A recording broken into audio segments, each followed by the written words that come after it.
Good evening, everybody. Welcome to Reptile Rejects. This week's going to be a little bit different again. It's going to be myself as your host, I'm Nick Cavanaugh, and I'm bringing on again Shen Melanson to take over for Mike. Mike has had other engagements to take care of, but lucky for us, Shen's always there to pick up the slack, even last minute when it was only a few hours before that I asked him. So, as well, our guest was supposed to come, but that ended up not happening for tonight. So, we're just going to throw it a bit around, talk a bit with Shan, maybe get a little bit of his story for the first 15, 20 minutes. And then I think him and I are going to do a show just on a breeding show on breeding pythons. So, Shan, how have you been, man? How's your week?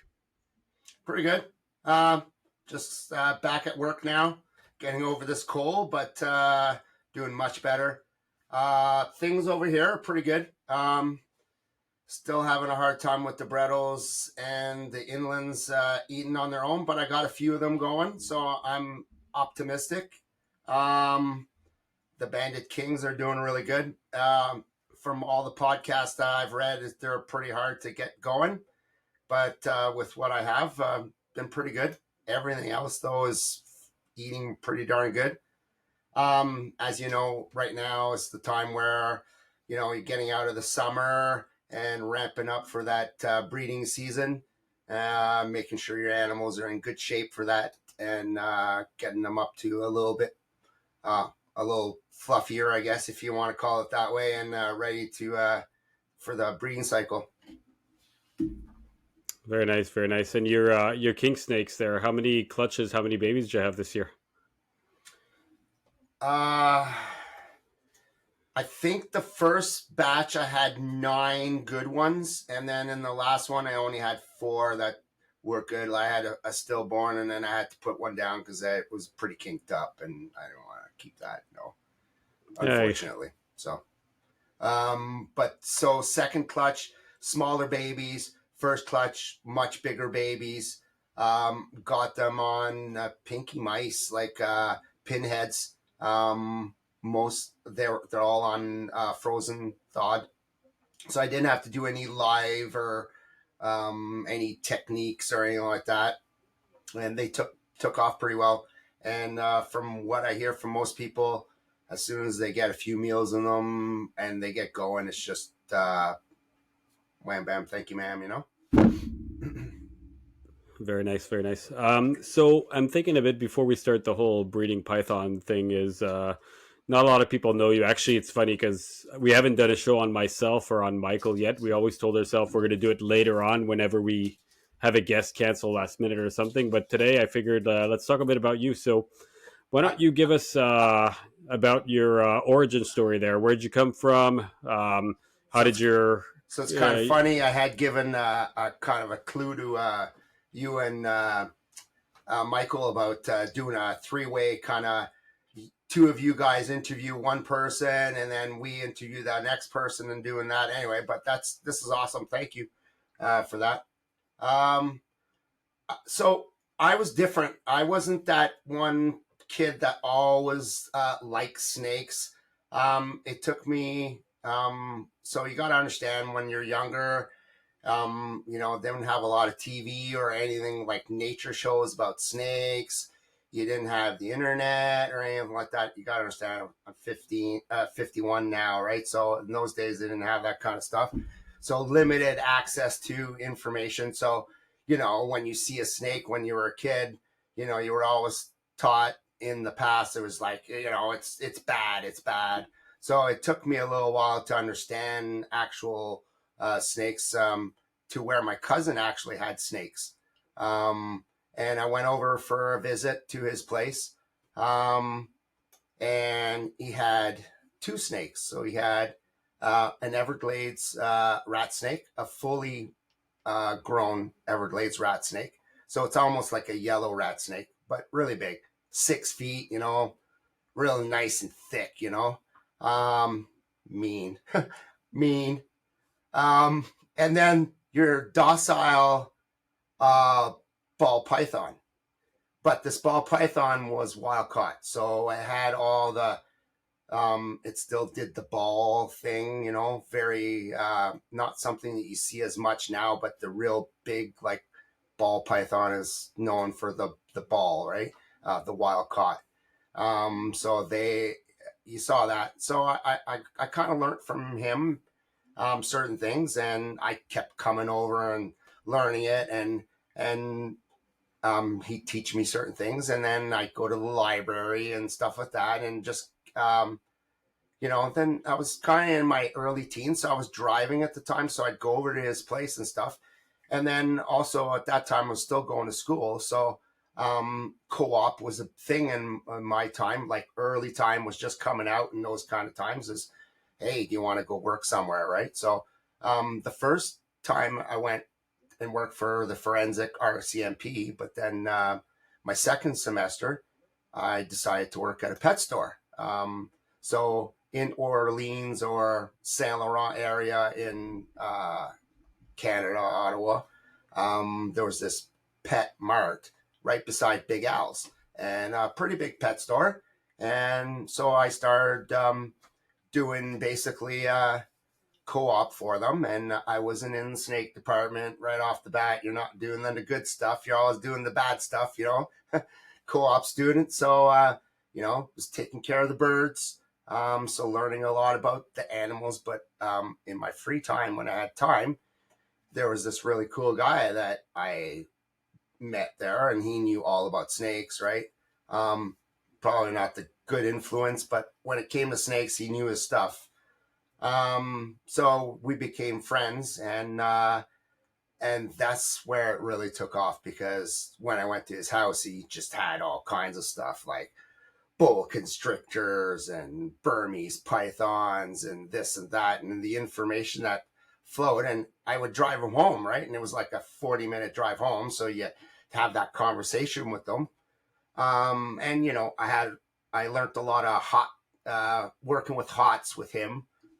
He did have some hots. They were illegal. And in those times, it didn't matter. We all hid our snakes because we were always worried about that neighbor that would rat you out for, even the legal snake. They would be like, there's a snake next door, can't have it.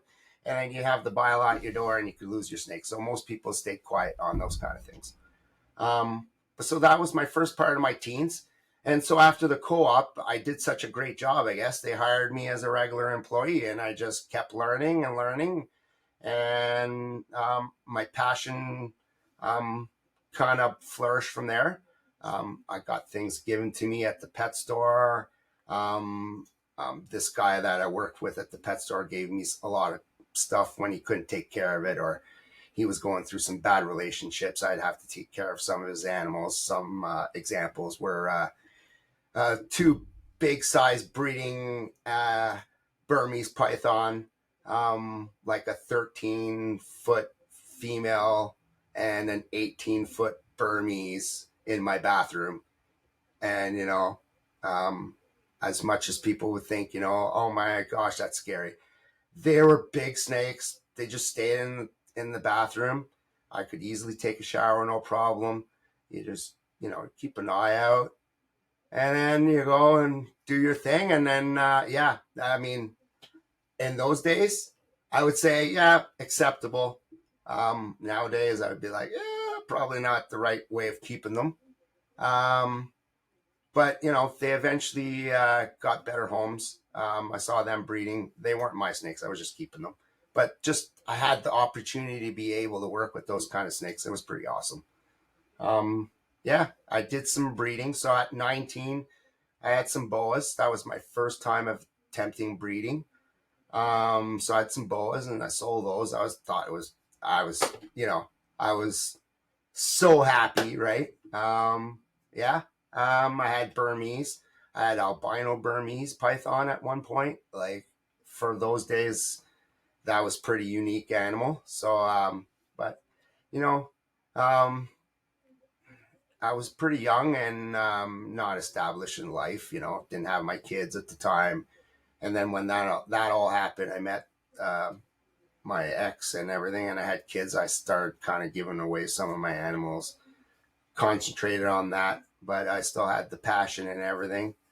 And then a little later on, so when I got into about, I'd say around 2005, I bought my own house, and then I started acquiring animals. So by 2006, I had some Brazilians I acquired from somebody that worked at Lil Ray's. Um, and by the way, Lil Ray's used to come to our pet store way, way before Lil Ray's even existed. That's another story for another day, but that was pretty cool. So I've no For the call. people who don't know who Little Ray's is, it's the local reptile zoo here, which is one that I worked at for a good decade when I was much, much younger. But keep going, Chen. Yeah, Paul is awesome. Go way back. A youth, a wealth full of knowledge at this point, but at those days, he was trying to get just as much information as everybody else, right? And so for our information in those days was the Reptile magazine was the big thing, right? We were always subscribing to the Reptile magazine. It cost a little bit of money, but that was the way to stay informed in those days, right? Because you didn't have the internet, and I worked in a pet store, so it was kind of handy to have the pet store because I was able to see what I was able to order from certain um, places, right? And I had availability to that because the boss would, and I'd be like, hey, can you get that for me? And, we'd kind of like pitch in and do a bigger order. So that was kind of nice, right? But yeah, no, but getting back to 2006 when I got my house, I got Brazilians, and then I really started getting into that. And then I got a few animals here and there. But then I was I don't know, for some reason, Kijiji, right? Didn't know anywhere else. Like that was the internet for me. I don't even know if Facebook was around, but you go to Kijiji and you get certain animals. And so these guys had carpet pythons. So I got my first coastal carpet python. So I'm not totally sure if it was like, it looked very coastal, but I can't prove that it was 100% pure coastal line, right? Huge snake, great snake. I had that. I kind of fell in love with it. Built the tank for it and everything. Not like these PVC tanks, we do stupid kind of cages with made out of wood and make them nice and heavy. And then I got into more pythons, and I got into a jag, and I kept the jag for a little while, and then I bred those together. I did my corn snake phase too for a little while with the kids. That was kind of fun. So the kids were still kind of somewhat young, but not too young, more in their early teens, but maybe 12. So they were still interested in that kind of stuff. But yeah, I was all over the place, but I bred the coastal and the jag, and I had a clutch of those. And then after that, things got, I had a few other types of snakes. I bred the Brazilians quite a few times. I was doing really well with that. I kept those around forever, which I still have one left. The original female I'll keep forever. She's a pet. And I just work decided that they were moving to Prescott, Ontario. Johnstown was where they wanted to establish. So I went with the company. They gave me a great offer. So sold the house I had there, came down here and established down here. And there's a lot less rules. So it's awesome. Much better than Ottawa. And at that time when that was all happening, I just was starting.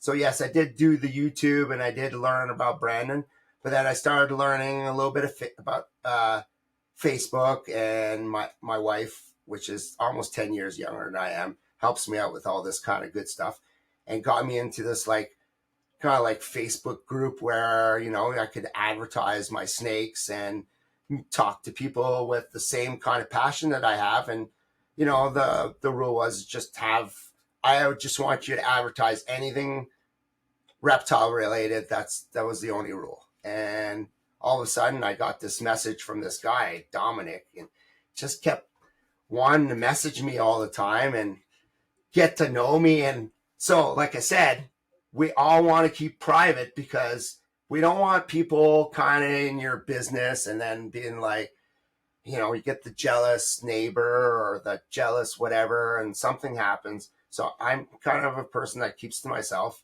I'm doing better nowadays. Just so Um, you don't make me look too much like a stalker, just so everybody knows, there was basically nobody that kept snakes around me, right? Ottawa's a city of about 1 million people. And then all of a sudden, I saw this one guy that was keeping the same Morella species and all the same snakes as me. So I'm like, fuck, man, I want to know who this is. I want to see what his collection is and all that. It was all of a sudden like you feel like you're the only one on the planet keeping this. And then you find out somebody about an hour away from you is keeping the same shit as you are. So yeah, of course, I started messaging him. I'm like, we should meet. Let's see what you got. Anyway, keep going. yeah, so I was like, oh, he's messaged me a whole bunch of times and he's really persistent. And I talked to the wife and I'm like, should I? Like, he seems like a nice guy. All right, I'll invite him over, but like, if it gets out of hand, help me out. Help me out, honey. We'll kick him out of the house. And anyway, so he came over and we really like kind of hit it off. Like, we had, he was just like the passion we both had, both the same interests, and then we were kind of teaching off each other certain things. And he was talking about carpet python, morella talk, and I'm just like, oh wow, like this guy. And then I'm like, you have that, and I'm like, wow, well I have this, and it's like it kind of almost came from the same place because in those days, like we all know, Don was the big guy, right? He was the guy who I kind of looked up to in those days. Where I'm going to go get a carpet python was Don Patterson at the time, for sure. I mean, it's the way I see it. um, Yeah, agreed. right? So, yeah, and then we just from there, I think what we do, like we kind of wanted to do a breeding project together. I kind of brought it up. I thought I had a nice het exanthic female, and he had a exanthic jag, and I'm like, hey, let's see where this goes. Let's trust each other, and we trusted each other. And at first we're like, well, and obviously the person with the better snake has the first choice and all that. And I'm like, hey, I'm all good with that. Let's just do it. I just want to do it. And yeah, it just took off from there. And then the next year we're like, how about we do this? And then we got better snakes. I remember getting, what was it? So I had a few zebra clutches that were going, and I was getting into the super zebra. So I was starting to get into the super zebra at that time. But I think I got a caramel exanthic jag from Don Patterson, and that thing was beautiful at the time. Pretty darn expensive, but nice male, and yeah, don't have it anymore. But it's a great snake. All great starts to like the whole collection we have, right?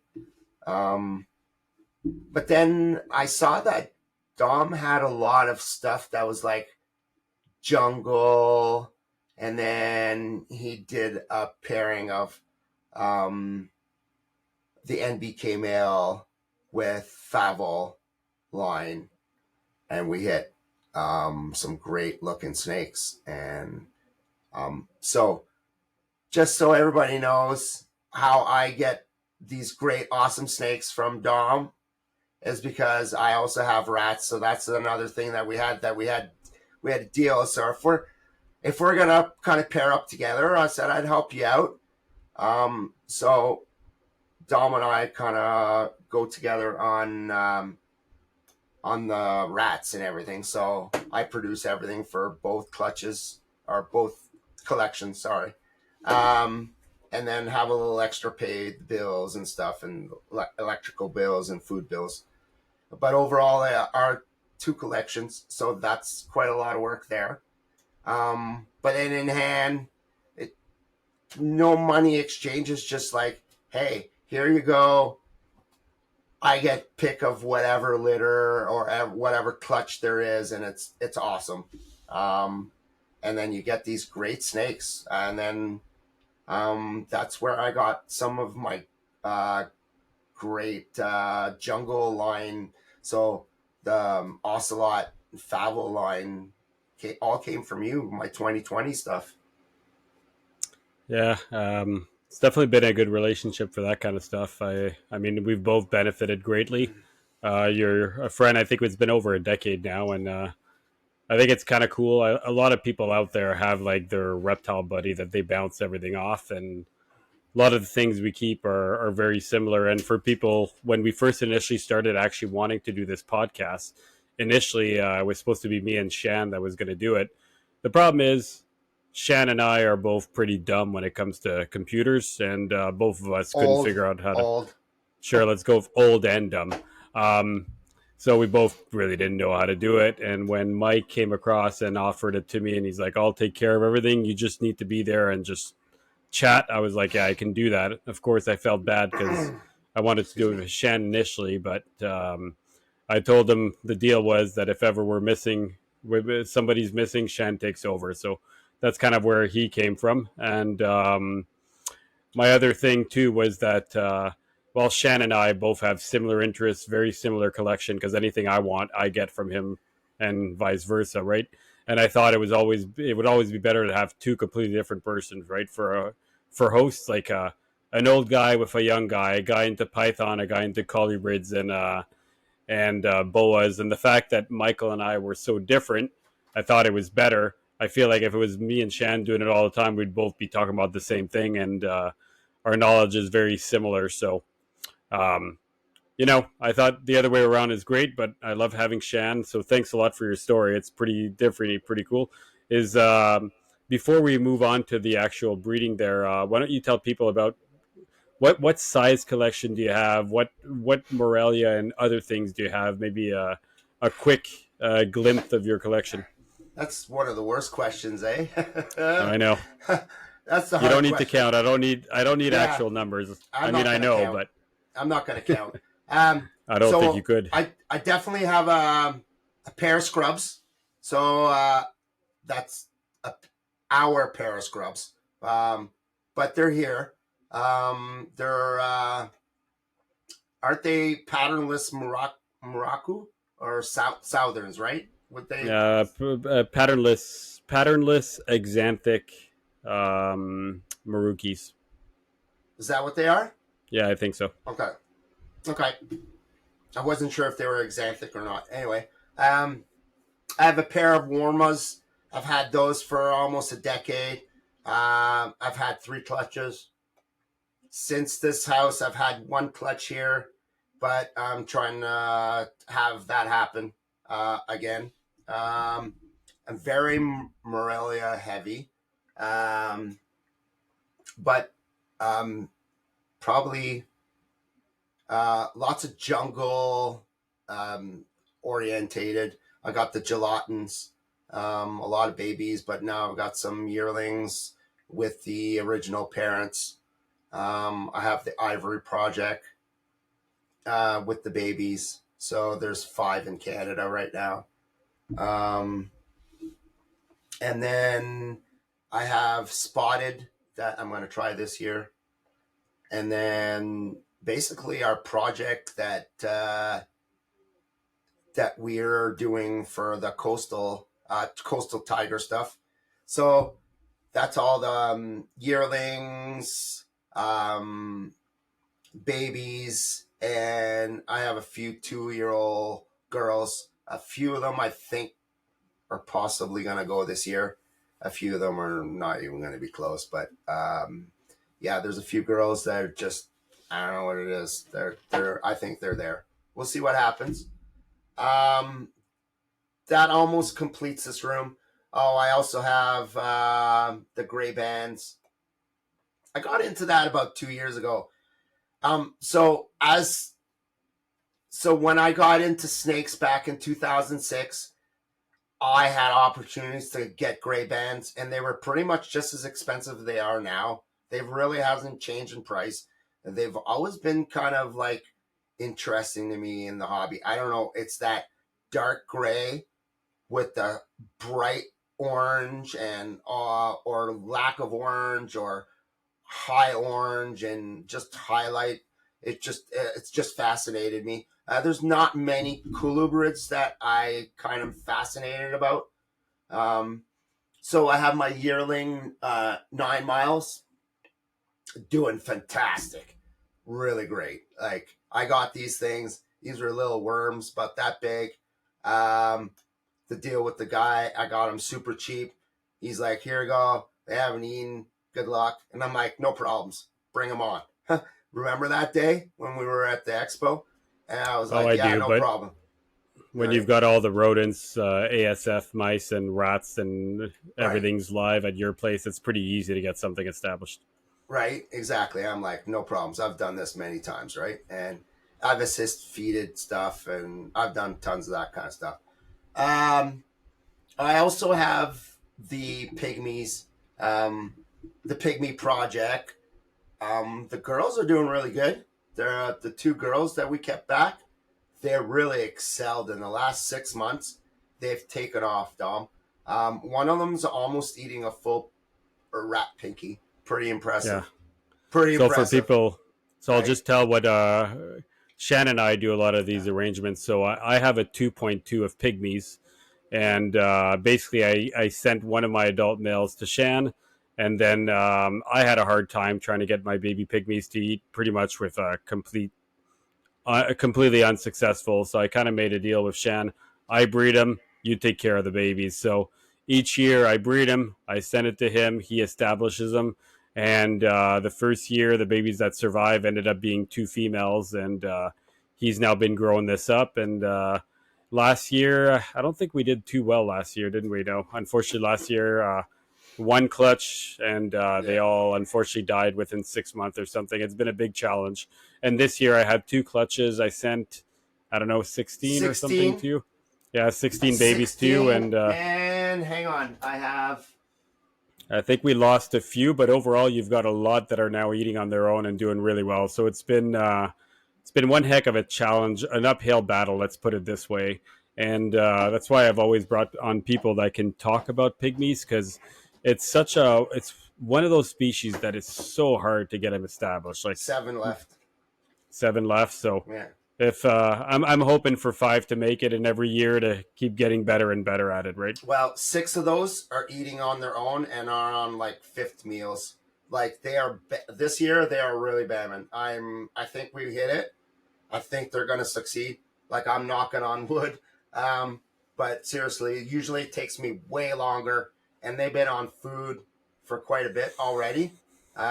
As soon as I put a Pinky Mouse, like a day old Pinky, right in front of them, boom, hits it right away. It's a weekly thing. They're they're digesting really well. So I took some of, and this is great. These podcasts that you guys have and everybody else has around the world are awesome because you learn from these people. If you think you know everything, you don't. And learning from some of these great people out there, like Justin, um, bringing up the heat a little bit, right? So I thought, you think you're gonna cook the snake a little bit. I mean, I didn't bring it up that high, but I brought it up to a 91 in the on the uh, on the rack, and I think it's made a difference where their digestive system works a little bit better because that's the problem I was having. They were not digesting. They were eating before, but they couldn't kind of poop. Um, and like I mean, you can tell me give it a bath. I mean, the thing's this long, like it's brittle, right? It's a brittle animal. Um, but once you get the technique, it's good, and especially like anybody that says that um, like once I've done this snake, you can pretty much do any other snake. I've done milk snakes. I mean, you do a carpet python and assist feed or force feed. I don't like to do that. And trust me, I only do it in like random circumstances, but if you need to sometimes. But I mean, on a carpet python, it's so easy now. Like, I don't recommend anybody to do it. Um, I've been doing this since I was a kid too. You got to understand that, with all kinds of snakes. That was one of the things we did at the zoo, or not the zoo, but at the pet store a lot. A lot of the stuff that came in was riddled with parasites and stuff like that. So I learned a lot from a lot of people that kind of did that kind of stuff. And like Yeah, people would say, go to the vet. I'm talking 35 years ago, right? Um, the vets now don't really know what they're talking about. And can you imagine 35 years ago, the vets like had no idea. Cats and dogs, sure, but come to a snake or an iguana that wouldn't eat, what would they tell you? yeah. And going back on the pygmies, I think a lot of people don't actually realize how small they are. Like, Hmm. if you look, like whenever they lay their eggs, you can hold a female with her entire clutch, and she fits just on the center of your palm of your hands. So those babies are like 3 inches long, and they're just insanely minuscule. Like it's truly a learning curve to learn how to get the smallest pythons going. But yeah, So it's can pretty you cool. imagine putting it like even a tail or um, like, so right now I'm doing chicken gizzard, um, and when I assist feed them, I use chicken gizzard, but I've used like small rat tails and try to assist feed a pygmy that, and trust me, it's you. If you have anywhere to go or anything to do, it's not the right time to do it. You have to have patience, patience, because sometimes it'll spit it out or it won't do it, and you can't like start manipulating like every other snake. It's gonna die if you do that. It has to be stress free, and when you do it, right? Have you Yeah. ever tried Dom? Have you ever tried it? To the force feeding or the Or assist feeding? assist feeding, force Yeah, feeding I definitely have. with the pygmies? Have you tried that? Yeah, yeah. The first year we did half the Okay. clutch to you and the half the clutch to me, right? And yeah, it was tough. I was only using rat tails, and the advantage of the rat tails are, like I'm saying, rat tails are actually mice tails. Yeah. By having And the hair backwards, you'd put it in your mouth, it's stuck in there. Eventually, they would eat it. But I don't think I've actually successfully managed to get one to survive to adulthood or even past the 6 month range. They'd all die within 4, 5, 6 months. And yeah, that's kind of one of those frustrating things. But I think overall we're doing better. Yeah, it's definitely improving. All right, Shan. yeah, it Sorry, go definitely ahead. is. Yeah. Yeah. Go ahead. Sorry. No, I was gonna say so.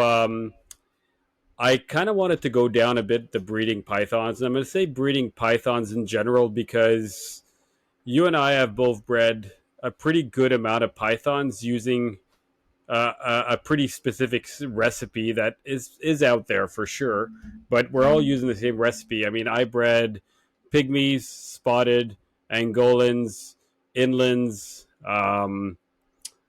all the species of carpets. So the West Papuans, the jungles, the coastals, the Darwins, the I don't know which one I'm missing, but pretty much all of them, all the same way. So, and I do believe that it would fit a lot of pythons into this. And you've bred pretty much the similar pythons, and maybe one or two more. You've bred the Bredleys as well, and that's where we can go into the winter and the spring breeders. But I wanted to talk a bit about the whole prep and all that. So I'll let you start. Why don't you tell me the first steps before you actually start breeding? What's your first step to you? Well, like I said earlier, first thing before anything, assess your animals. Um, is the animal mature enough? Not by weight. A lot of people are gonna power feed their animal or anything to get it up to size and weight. It has nothing to do with weight. I'm sure lots of people have already said that. Um, it's usually age of maturity. Um, so at least two for a male. I'd say closer to three for a female is probably good. If you the longer you wait, I find, I don't know if you've noticed that, Dom, or not, but I feel like the second clutch of a snake always does better for me. I don't know if that makes sense.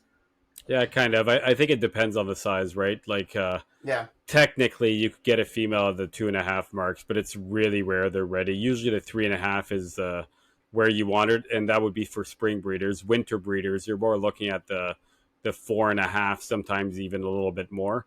So the spring breeders would be more like the inlands kind of fall in there. They kind of fall in between both, but diamond pythons, Bredleys, anything else that falls in there. But anyway, so those ones tend to need to be older to get them ready. But yeah, so earliest is 2.5, and I've had some girls go at 2.5, but usually 3.5 plus is usually what goes. And their first clutch is not always the biggest clutch or the best clutch.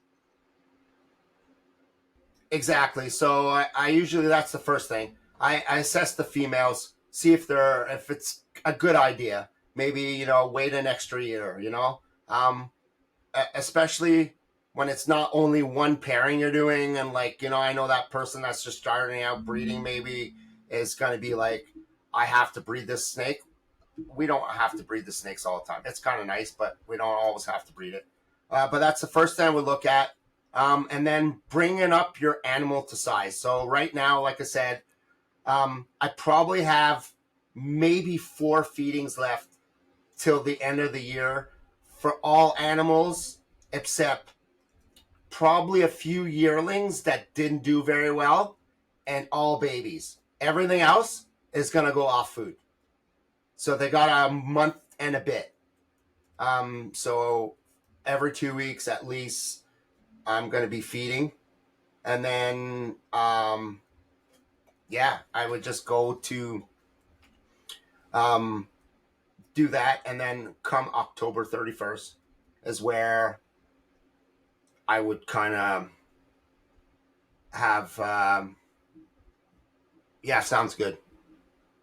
Okay. Um, Not right now though. In about 5 minutes, I'm going to need to just pause the podcast for a few seconds there. So yeah, so just like you, I feed them all up and get them all up to size. Then the next step is figuring out who's ready, who's healthy, who's all that. And then it's more a time of about where we are. So if we look at kind of where we are right now, we're in September. So the end of mhm. September. This is right now the time where you look at all your females and you tell yourself, are they ready?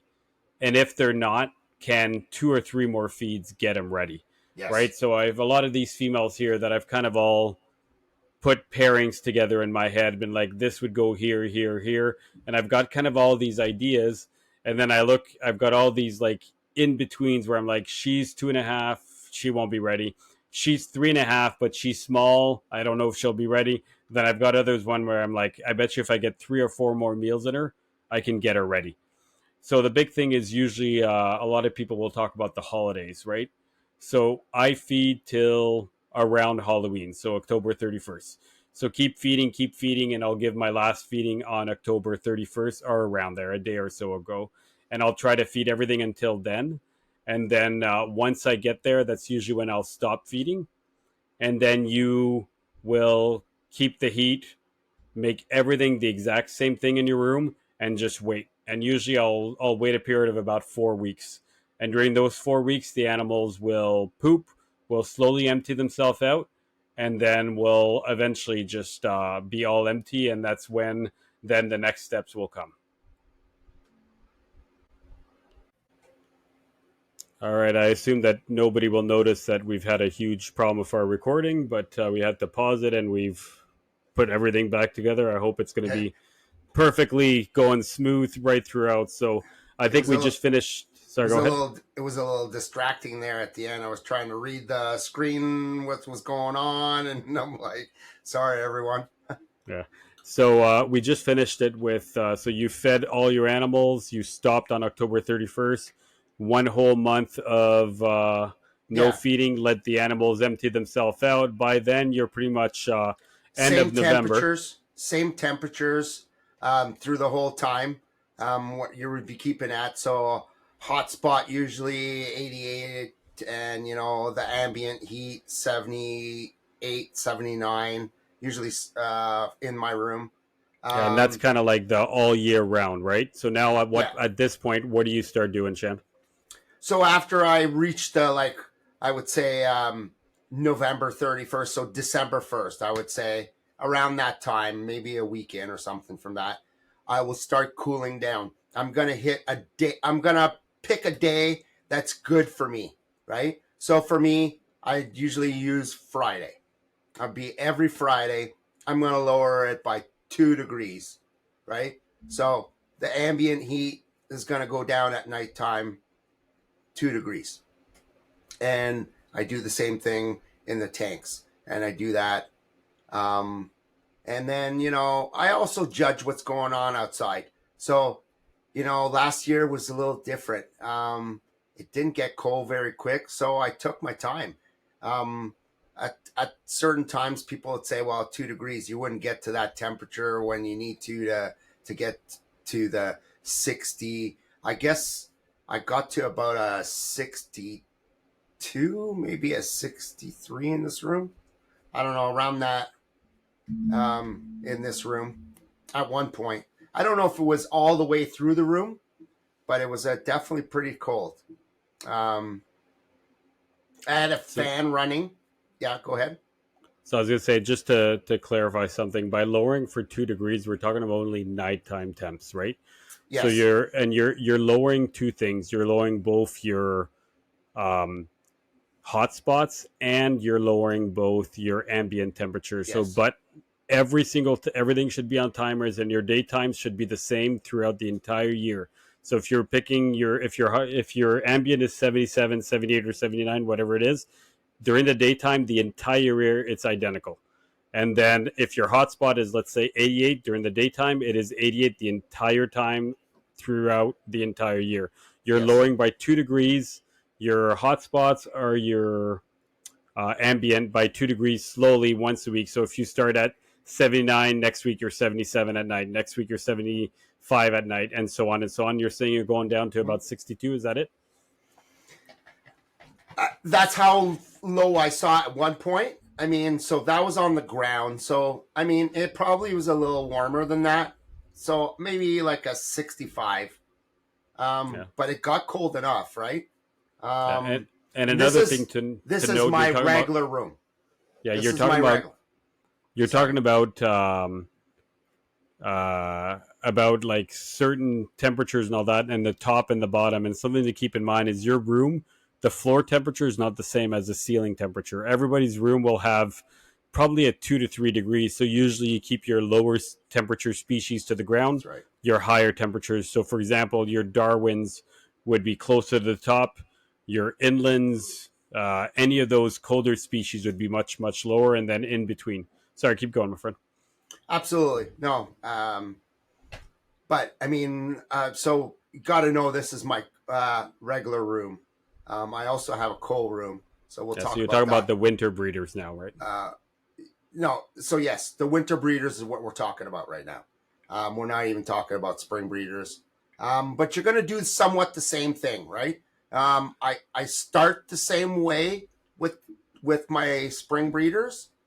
So everything does the same thing. Every snake does the same thing. So spring breeder room, my cold room, whatever you want to call it, I still do the same thing. It would just go a little longer, and we'll talk about that later. Um, but getting back to the temperature, yes. So you're just going to slowly go down to that temperature, and obviously being outside kind of helps. So last year it didn't get cold enough just in the room that I had to open up a window and blow a little fan in the room. And in certain spots, I had um, like kind of insulation foam or like a styrofoam on certain cages to make sure it wasn't. It was kind of wrapping the air around, and to make sure the draft wasn't coming in, and it worked perfectly. Just hit the right temps. Yeah. So basically, you keep lowering and lowering. For me, I think my room goes down to about a 64, and 64, 65. And for my lower species, which were the inland, what I would do is, because I couldn't go lower than that, I took that cage and physically put it directly on the floor, and I got them down to about 61. So they went down a little bit more.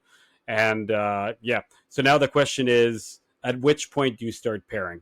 And this is where everybody's a little bit different. I can tell you that Shan always pairs before me and loves to get locks before me. I don't know why, because he's maybe a little bit more impatient, but he tends to pair everything up before. Some people start pairing midway through the cooling. Some people tend to pair when the animals are completely cooled down, and some people will actually do it even later. So when the temperatures start going back up, and as a general rule, you tend to keep your temperature at, say, you bring it all the way down to 64. You tend to spend what, 2 weeks, maybe 2.5 weeks down to the 64, and then after that, you start slowly bringing it up by 2 degrees again. Every week, go up by 2 or 3 degrees, right? So, Shan, Yeah, when do you pair? it all depends. So some people don't like to pair right off the bat. Um, a great, I don't know if that really means anything. I pair sometimes to see, especially if it's the first time around, to see how the snakes are going to be compatible.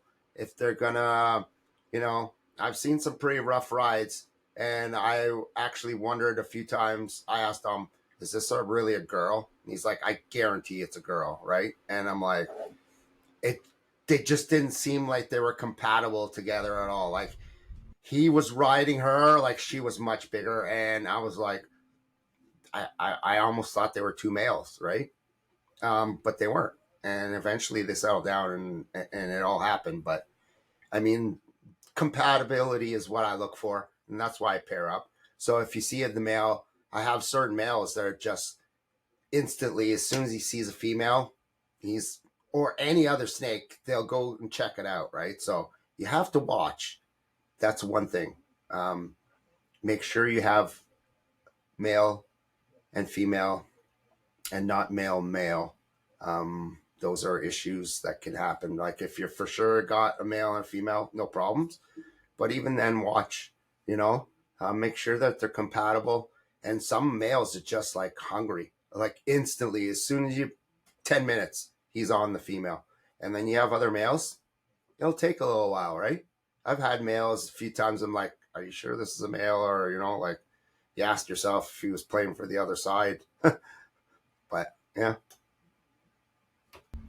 Yeah, I'm kind of the same. It's up and down. That being said, if you tend to pair earlier, let's say while you're cooling down or at the bottom cooling, you'll often get a lot of locks. But I've always found that those locks are kind of like, they're good for confirming you've got a pair that's compatible, but they're usually not the locks that tend to really mean anything. Um, the locks that start really meaning something is usually when you get around Christmas time. That's about when you've around Christmas, the temperatures are finally starting to rise. And as your temperatures start to rise, a lot more of those locks start to be good, and that's when you start looking at the females. The females tend to plump up. They tend to get a little bit wider. You can also kind of look, and you're starting to look to see if you've got any ovulation or anything like that. So ovulation, if often, best way I can put it is, often you'll be like, was that an ovulation?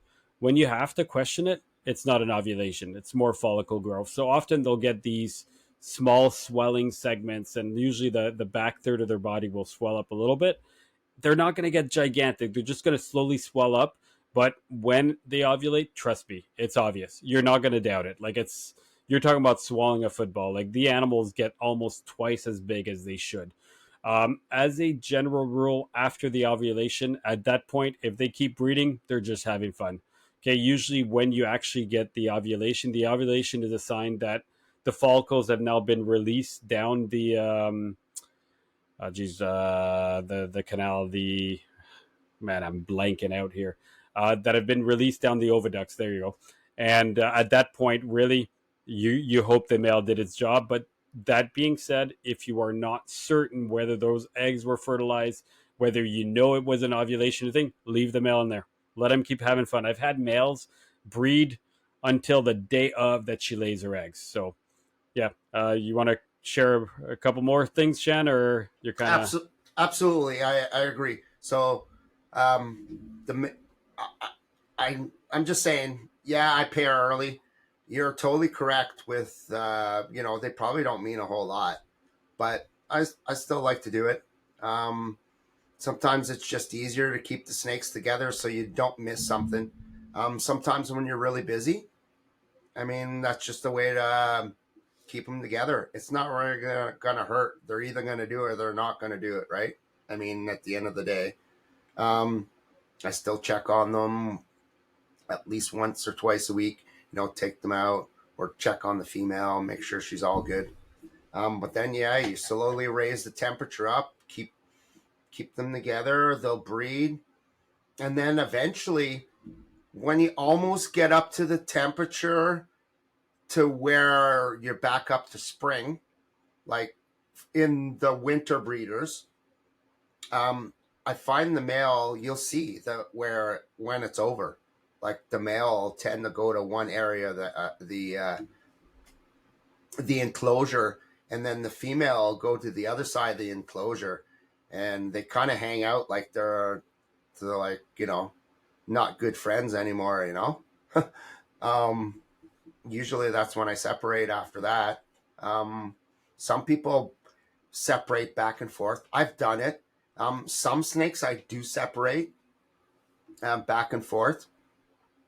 Pairing is always good.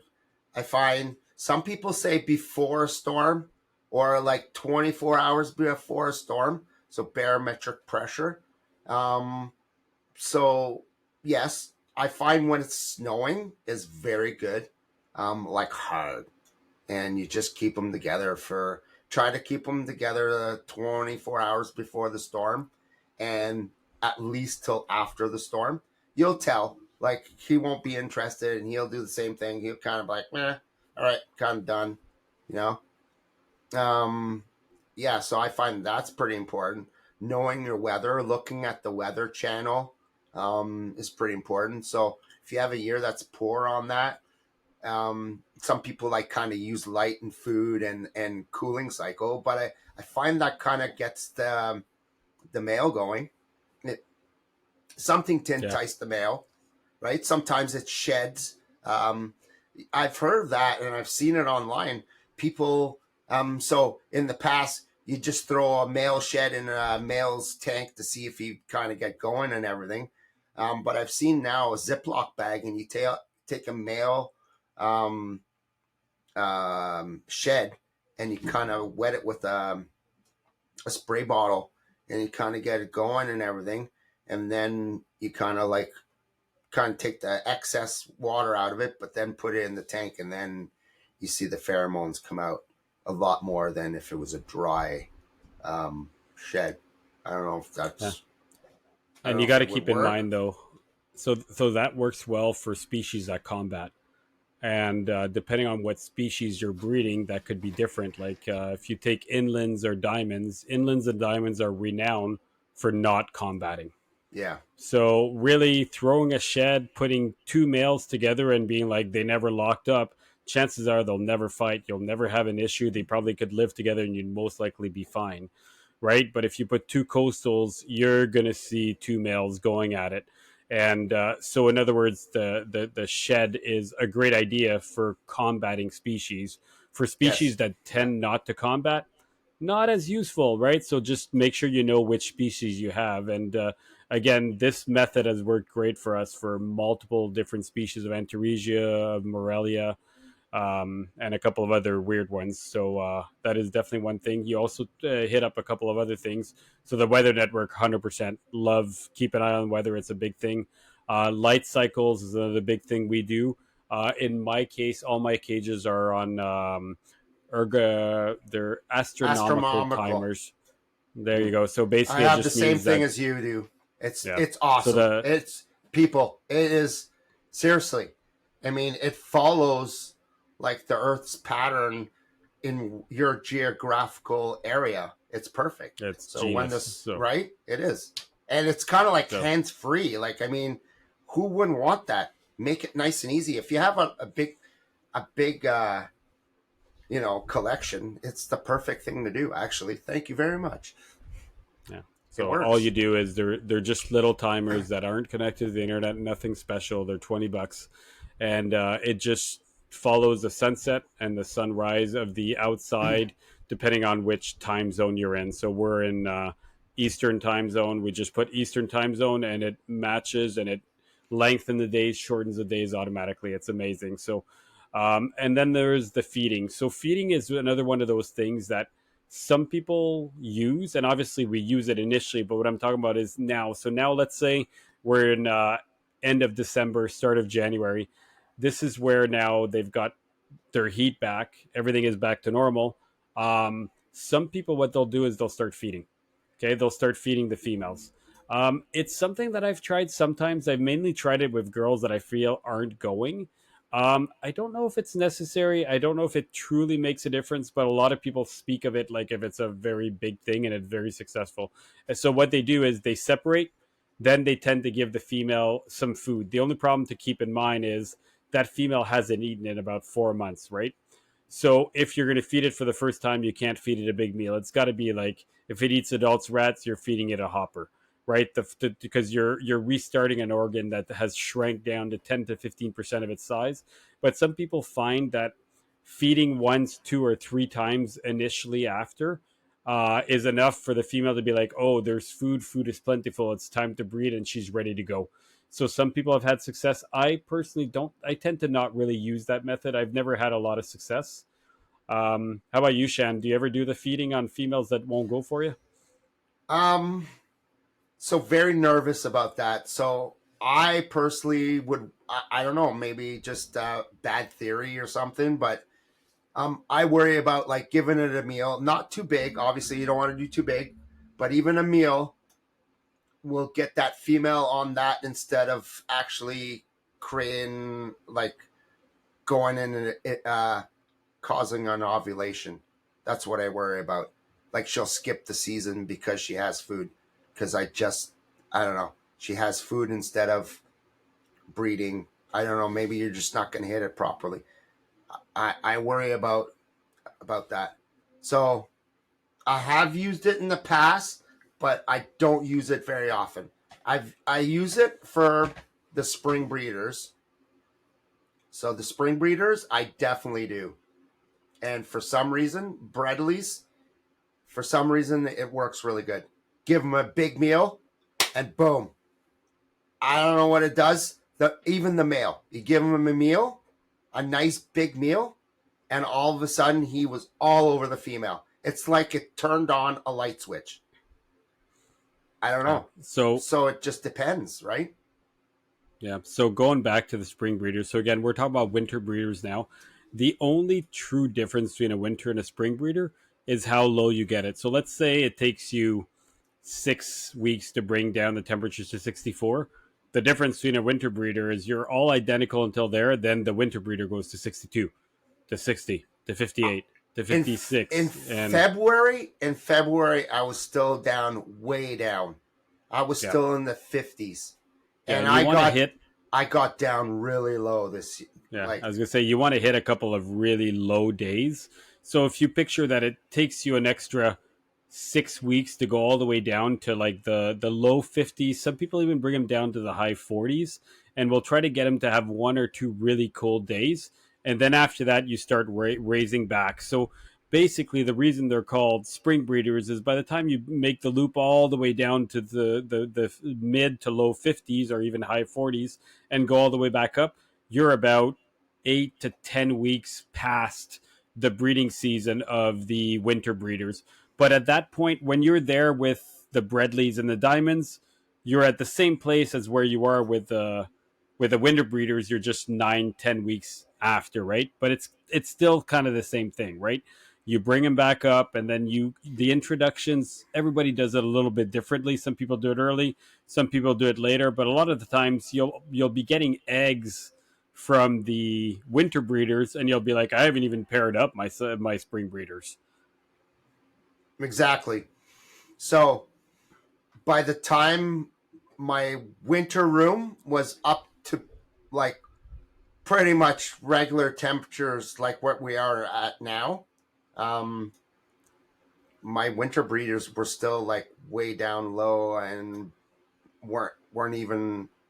I don't even think I had them going back up. I took a long time to bring them back up. I probably did 2 weeks at a 50, like in the 50s. I did 2 nights at around 52. So I hit really low. Yeah. I was And quite again, I was quite daytime, impressed you've with got that. the 88. Yeah. And 80, daytime, you still have the high 86, heat. 86, 86?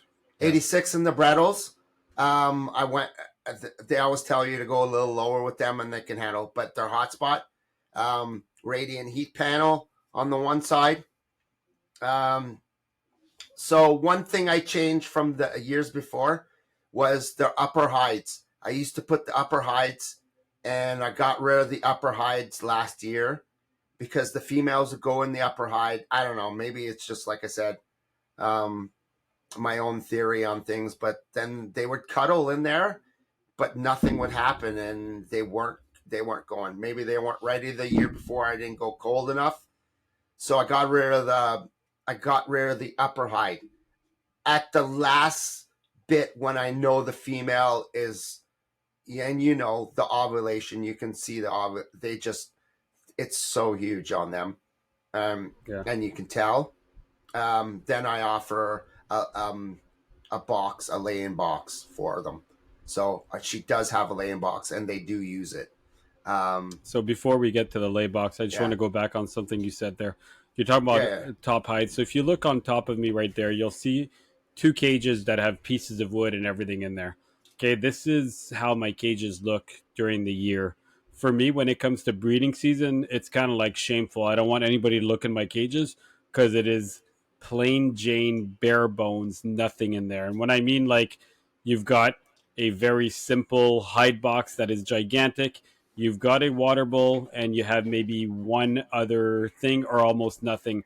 No wood, no nothing. I literally remove everything from the cage to be able to let the male be able to just roam freely and, you know, yeah, get on the female. The more shit, the more branches, the more hides, everything like that, you're just making it more and more difficult for the breeding to happen. And you know what I mean? Like, I know visually it's kind of boring to have a gigantic, like having a 4x2 with paper, one bowl, one big hide, and almost nothing else. But I'm telling you, like, it's just, I remove everything. I've got like a gigantic, like, I can have a meter square of logs and all that. That is everything taken out. I take off my top hides too. I take off everything. I just make it simple for the animals to breed. So that's something that I found had a lot more success. Also, all my cages are connected with these drain pipes for plumbing. And I used to have the cages open so that this way, I'd have maybe multiple females and one male, and I'd have two or three cages, 4x2s connected together. I found I had a lot less success, a lot less locks until I just put the three animals in one 4x2 with an open floor plan and nothing else.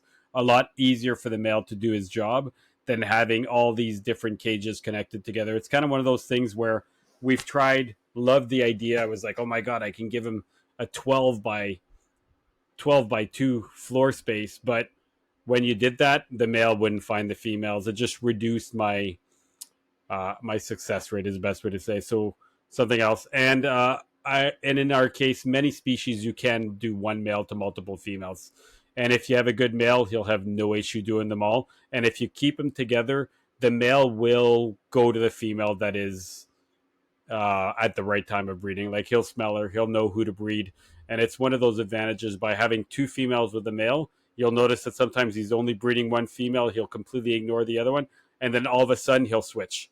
He'll only go to the other one for a little while and such.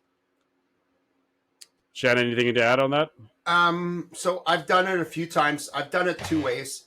I've done it with two females and the one male all in one tank, and it's happened that way. And I've also had with in the case of the zebra and the caramel zebra, they were both het for albino, and the albino zebra male, he would just he was just a good breeder. And I go from one tank to the next. He would go to one snake. He would do 2 3 days with the snake, and then he would just stay off to the side. And then I'm like, all right, you're done. Take him, put him in the other tank, and then instantly, maybe I overworked him a little bit. Like he did fine. He did 2 years like that. I don't think it overworks them, but like I Yeah, I was gonna go say it ahead. doesn't overwork them. The only problem with doing that, I used to do exactly that too. My issue with that is that when you have two separate cages and you're moving one male to the other, you might miss that magical window, right? And yes, they can hold sperm, and yes, it's been proven that they've held sperm for up to a year after for most python species. Some is a lot less, some is a lot longer. In Morelia, I had one female retain sperm for a year, and it is possible, but I'm telling you, like it's the one problem with the method you're talking about is if you're with one male for 1 week, during that whole week, that female might have been in that prime spot where she was ready to ovulate, and that male wasn't there. So I personally think it's safer to have the two females in with the male, but I do agree. I mean, I used to do it like that, and I still had very great success. It's just my personal preference would be putting the two females with the male. Yeah, Uh, no. yeah, agreed. Yeah, sorry, took us a little while to press the button.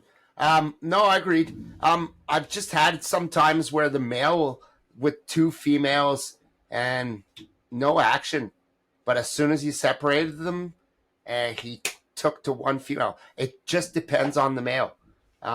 So that Bredel, the male, for the longest time, I don't know. I call them every name in the book. I'm like, I almost gave up on that project, and then I hit it really well last year, and um, like he showed no signs, like not a sign, till the last 2 months.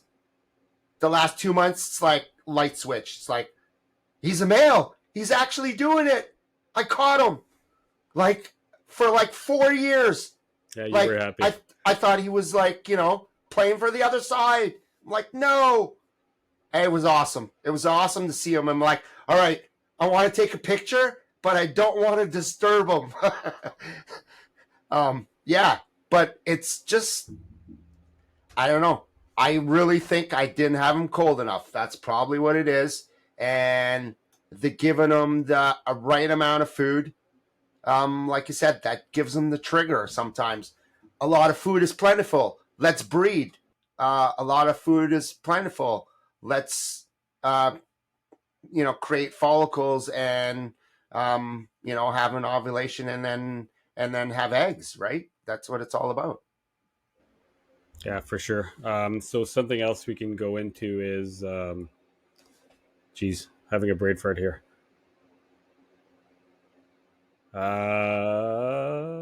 Wow, just had a train of thought and totally lost it. So with the upper heights, I'm just gonna say with the upper heights, I do keep them with some of them. With the Brettles, I took them all out. I found they hung out in those too often, and it just didn't happen. So with certain snakes, I do keep them. So a lot of the carpets and morellas, I keep them together. They'll they'll do their thing. Some males are just persistent. They don't care. They'll chase the female out of there, and then they'll just do their thing. So it's not a big deal. I haven't had that problem with most other snakes. So I just keep it the way it is. But yes, I do take out branches and all that fancy stuff. I try to keep it simple like you do, for Yeah, sure. perfect. Okay, I got my train of thought back, man. Thanks for So, saving me there. no worries. So what I was gonna say is that often you have your breeding pairs in your head, right? And you're like, male A is going to be breeding to female B and C, and sometimes it is really tough to not say, you know what, I'm pulling you out, and we're putting another male. Sometimes males just suck.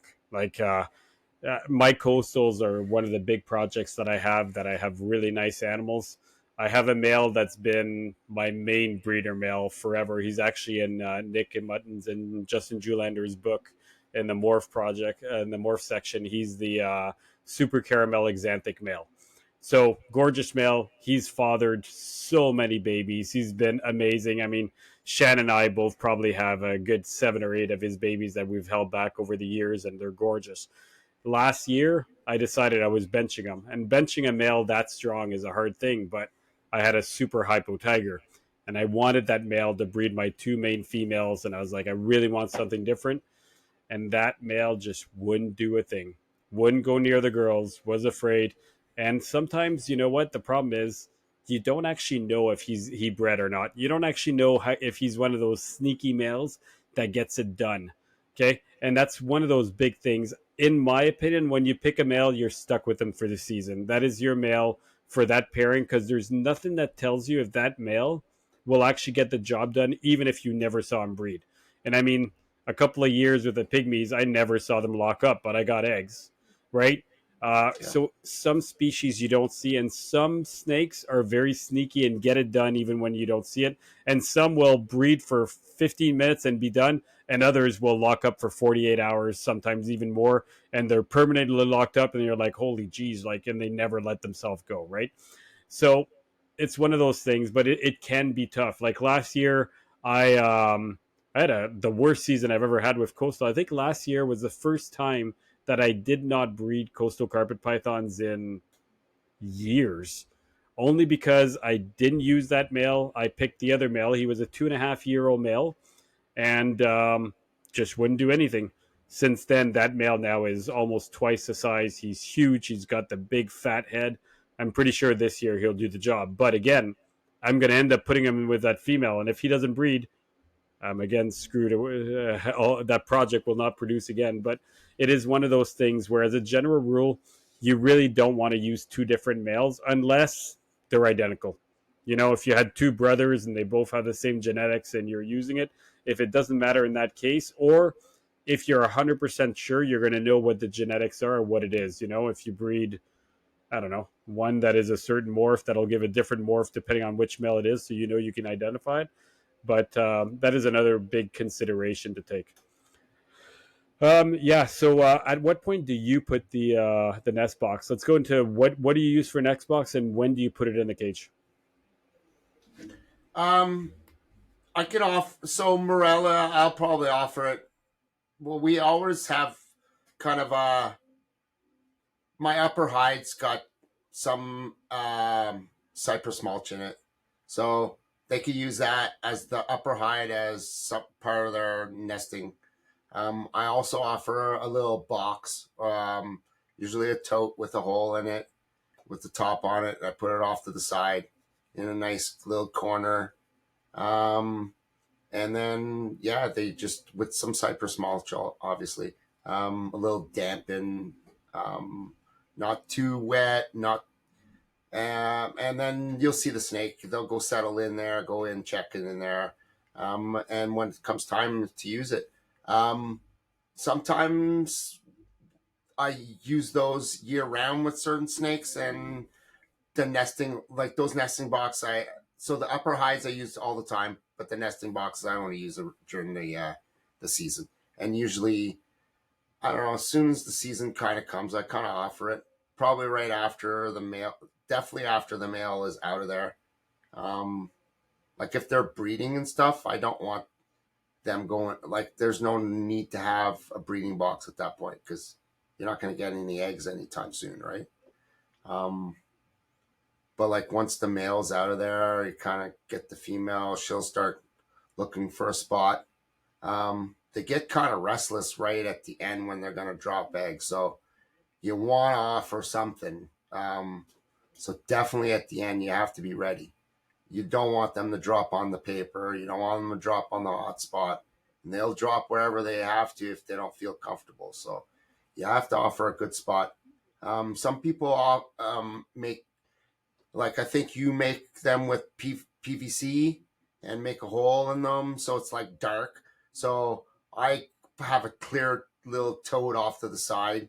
Um, but I have like a lower hide too. So sometimes I hide it behind certain things, right? So like me coming into the room doesn't spook them. They're not ever like out in the open where a lot of traffic is. The traffic is me. So I try to tend to be slow when I come in the room, but yeah, I try to give them their own little space. But that dark one, so like I mean, it makes them feel comfortable. You got to make your snake feel comfortable. You're on mute. There you Got go. to do it every show. So that's a really good point. So a lot of my totes are actually clear, which you really should have darker nest boxes.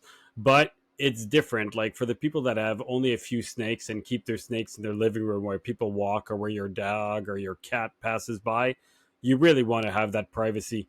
If you have an actual snake room where literally nobody ever comes into except when you're cleaning it or things like that, I think you can get away with clear egg boxes. You can get away with all that stuff because realistically, there's nothing walking in front of that window, right? So I do have dark boxes, I do have clear boxes, and I'll be honest, I tend to just fill them up with a lot of a little bit of cypress mulch, but a lot of moss there of I don't know, that little sphagnum moss. There you go.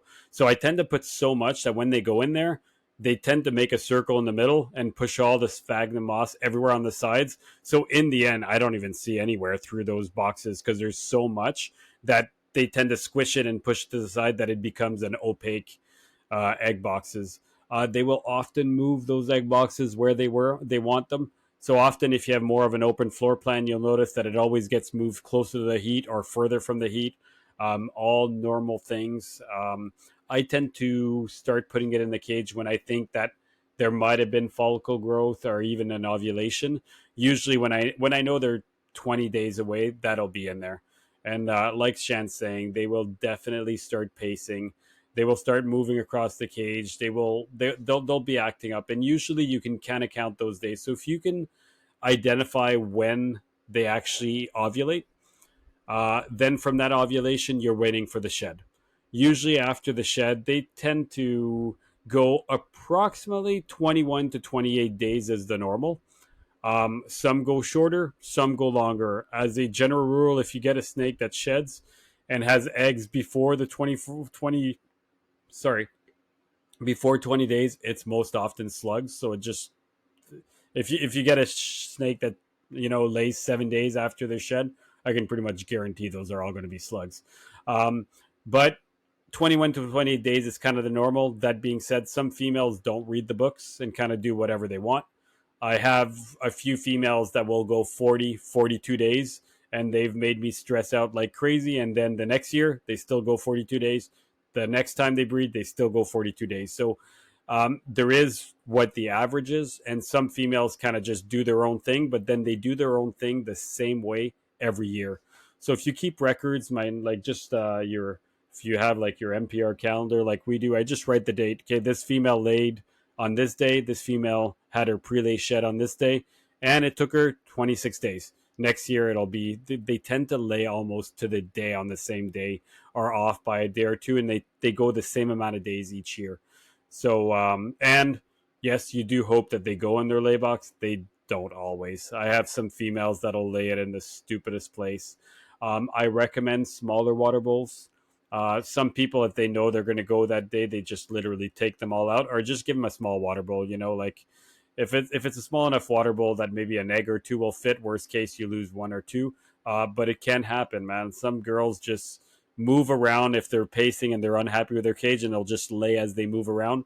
And if they're moving over the water bowl, they can lay some eggs in those water bowls, and those are pretty much guaranteed gone if they stay in there for too long. But the majority will use their nest box. They're usually pretty good about it. I'll let you go, Shan. So You want to so add? agreed. So what I was saying is sometimes we offer uh, moist boxes for when they're shedding and stuff. So the upper hides is what I use. I feel they use their upper hides as lay boxes sometimes. The box I offer off to the side, they get enough off that upper hide. So the upper hide we have racking, and so the other tank is sitting there, and it's got a.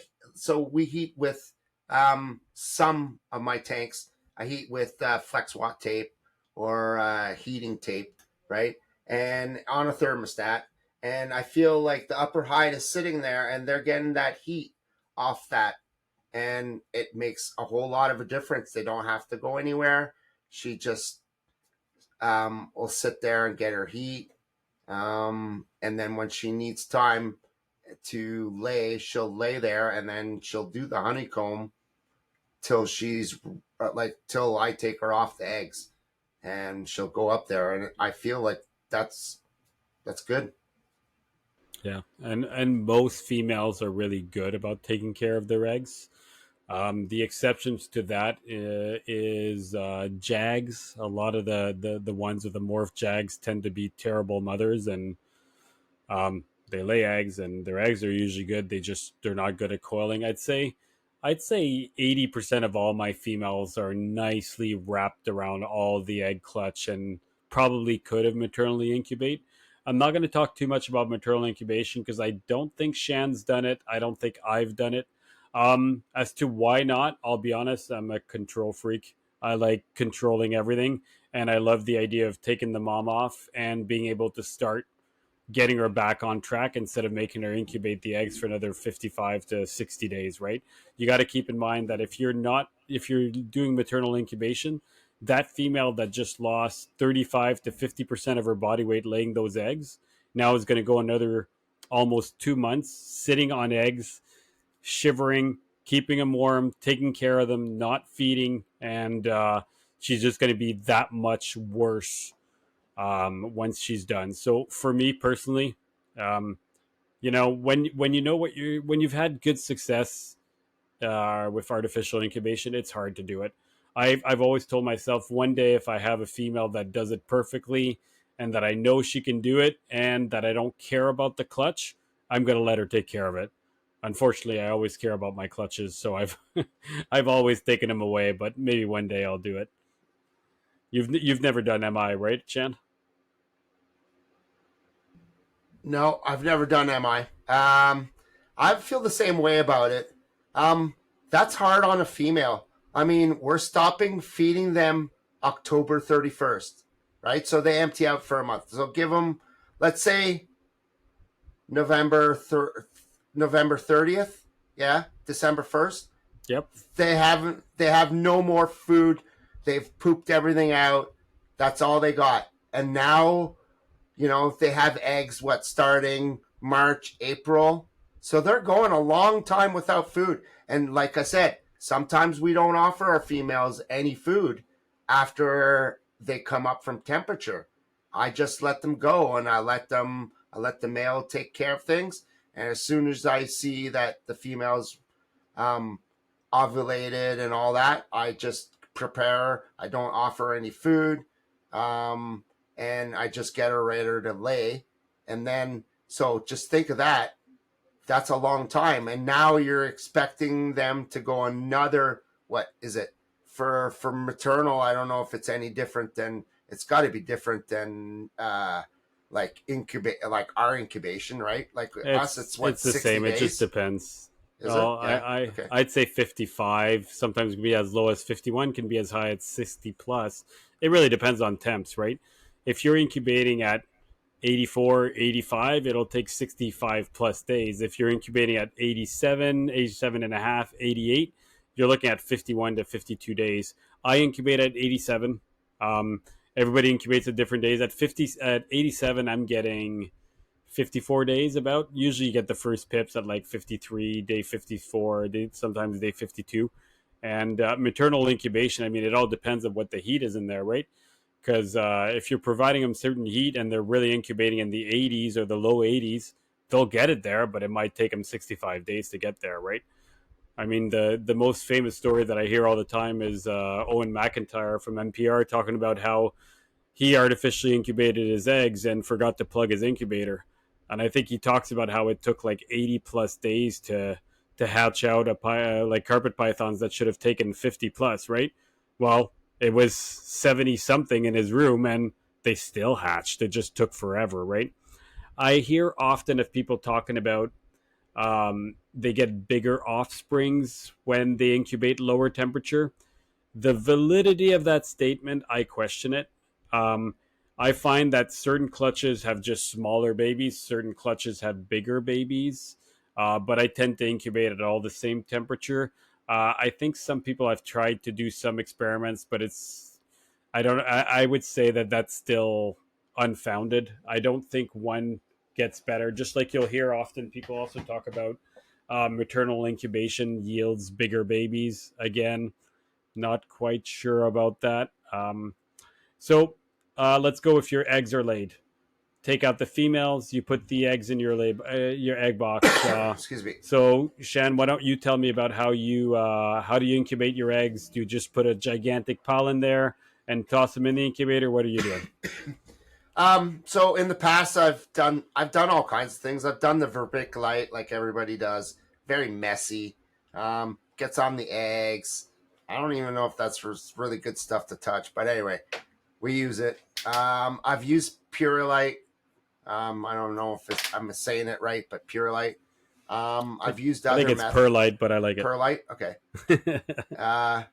I've used the water method. So basically, an aquarium with a little container. I didn't do it with python eggs, but I've done it with. Actually, I've done it with python eggs too. My first few clutches. I looked it up on YouTube. You're talking about the aquarium heater? The aquarium heater in the aquarium. That's and old school. I've done that too. And you have a container floating in the aquarium the whole time. Yeah, mine didn't float. I would put it on bricks, but you'd have an aquarium, you'd have water. You put 2 bricks. The container was on top of the water, but the water was on the outside of the incubator, like outside of the actual egg box. And you'd have an aquarium heater inside the water, heating the water, which would heat the air on top, which would eventually get. It was such a So low tech. mine was a little different. Yes, Yeah. same kind of method. So I'd have an aquarium heater with the brick, and I put it through the hole so it would stay down there. That's how I would get it to stay down there. And then I would just play with it a little bit. I'd set it at a certain temperature, and then have another little thermostat. You know, the ones that float in the aquarium. You know, certain things like that would keep the heat on that. And then I go to Walmart and buy one of those digital probe ones, and I put that in the container and I let it just float around with. And so the box, the lay box or the incubation box, was Purelite, and I didn't even know they were called light diffusers, but that's what there are, is the light diffusers. And you cut them to size, you put them on top. I don't like to put the eggs right in the Purelite. It's just more chance to get wet. So I just like them to sit on top. The moisture is just created on the outside of the container. In the old days, I'd put two little holes on each side to let the ventilation. And once a week, you'd pull the aquarium. So you'd have a glass lid to go on top and pull all the humidity off of it. Nowadays, well, I mean, I went from that to styrofoam, big styrofoam, you know, where you put your meat, or you have like some people deliver certain things. They're like cooler packs. Basically. Yeah, cooler packs, right? Put a piece of wood, put your flex watt tape, put it to, I think we talked about that the other time, a dimmer switch, figure out where the dimmer switch, where it gets you to 90 or 88, and then you have a light diffuser, and you sit your lay box on top. I mean, I went to that kind of thing next. Yeah. And went from that, and then the hoverbaiter. I used the hoverbaiter. I've never used one of those. I used that. No. So I made my own thing, and then I went with the wine cooler after that, because it was mini fridge. So let's take it to what you do now. So forgetting the 90s, how about the 2020s? How do you incubate now? So yeah, taking it up a step. So obviously the best thing to do is go look for like a Coke cooler or a Coke fridge. You know, like the old fridges that you find at like the pizza shop, where you had to find the little, you know, pop cans and stuff. Go get one of those. One online that says, "Hey, it doesn't work. Nothing on it works," and take the guts off of it. That's what I did. I just got rid of the coolant. Mine was on top. Some people it's on the bottom. Mine was on top. Just cut it right off. And so then patched up that hole. And then all I did is big flex watt tape, hooked it up. So that was my heat source. And then I hooked up computer fans. So you get them on Amazon or any of those kind of places, and you hook it up to a DC. Nowadays you don't use them anymore, but like typewriters, or not the typewriters, but the little calculators there where you had to plug them in and you had to put them into the wall. Those kind of things. It's not a um, full voltage, so you hook those up to the fan. If you hook it up to a regular, um, like a regular gauge of wire, you'll blow the fan. So I've learned that lesson. So you gotta like use I don't know, like I said, it's a plug-in kind of thing. It's got its own changes to it, like a lower voltage. You hook that Okay. up, and then the fan works. So Um, I use just regular computer fans. You can buy a computer yeah. fan for like 15-20 bucks, and those ones you can connect to regular wiring, 120 Oh volt, yeah. and yeah, Okay. zero issues. And the like, so I use the same incubator as you. We both, and mine's a computer fan, and all I did was one of the Exoterras sells a wire with like different gradings, like 1, 2, 3, 4, 5, 6, and they actually do sell a computer fan hooked up to that too. You can actually buy it directly from them. Nice to And know. another thing I'll talk about, so what you're talking about, the big Coke, is the reason you need something that big is you can hold 20 clutches in there, right? That's So right. We kind for of went anybody up. that, yeah, for people who don't have 20 clutches, who've got two or three, the small little wine bar fridge that is like, I don't know, 3 feet high and all that, they work amazing, especially if a glass window. You rip everything out the inside, and heck, you don't even need to remove all the freon or whatever is in there. Just unplug it and don't use it anymore, right? So you can just wrap Absolutely. around, and I used that for years before. The problem is you can only fit 2, 3, 4 clutches max. So for me, it wasn't enough. But a fridge is built insulated, right? It's built to keep the cold in. Keeping the cold in means it can keep the heat in too. So it's really really useful. Sorry, keep going. No, absolutely. And so that's what happens, right? You grow out of those kind of things, right? So, like you said, you I grew out of that pretty quick. I'd have the wine cooler, and then I'd have to go back to the old school way and be like, all right, for the one clutch, I got to use this cool. So you'd have two incubators. So after a while, it's just like, it just makes sense to put it all together, make it nice and easy. Um, and then, and then after all that, so you hook up, I have two fans, two small fans on both sides to circulate the air. Um, you can plug those right in. That's what I do. And then the flex watt tape, you got to make sure you hook it up to. I usually hook it up to definitely a good herpostat. That's the way to do it. You don't want to screw with anything. If you're gonna value your clutches, don't. I mean, Inkbird is. I'm not coming down on anything because I have a lot of those still. A lot. Um, Great for the enclosure, and you know what, if it goes bad, it's one day of enclosure that the snake's going to be fine because you got ambient, unless it's wintertime. But I mean, overall, usually it's going to be good. But for a clutch, if you miss it for 6 hours and that thing goes off, I mean, you're done. So herpostat's the way to go. I feel like I've never had any problems. They never go bad. Knock on wood. Yeah. But So yeah. I'll add a bit on that. So if you look behind me, the cages are running the Ingbirds. Personally, I hate them. Okay, I'm gonna say it flat out. I don't Mhm. like Ingbirds. I've had my entire room on Ingbirds for a long time. They are inaccurate. They're good for ±2 degrees, which is perfectly fine for hot spots. It's But really they not a big work. deal. They work, but Yeah. they work until they don't, right? Yeah, And absolutely. I we've get it. I have had over 50 in my room at any given time, and they all have a lifespan of about a year to a year and a half, sometimes even 2 years, but they all die at one point. And when they die, they just literally stop working. So some of them will beep, some of them will give errors, and some of them will just stop working. So the problem is then you have a cage that loses their heat, which not a gigantic deal, but all I'm saying is that they suck. I don't know what else to say. Like, I wouldn't use them anymore, but if you look in my back cages, I still have them only because I've complained to the company and they give you all new ones to replace them.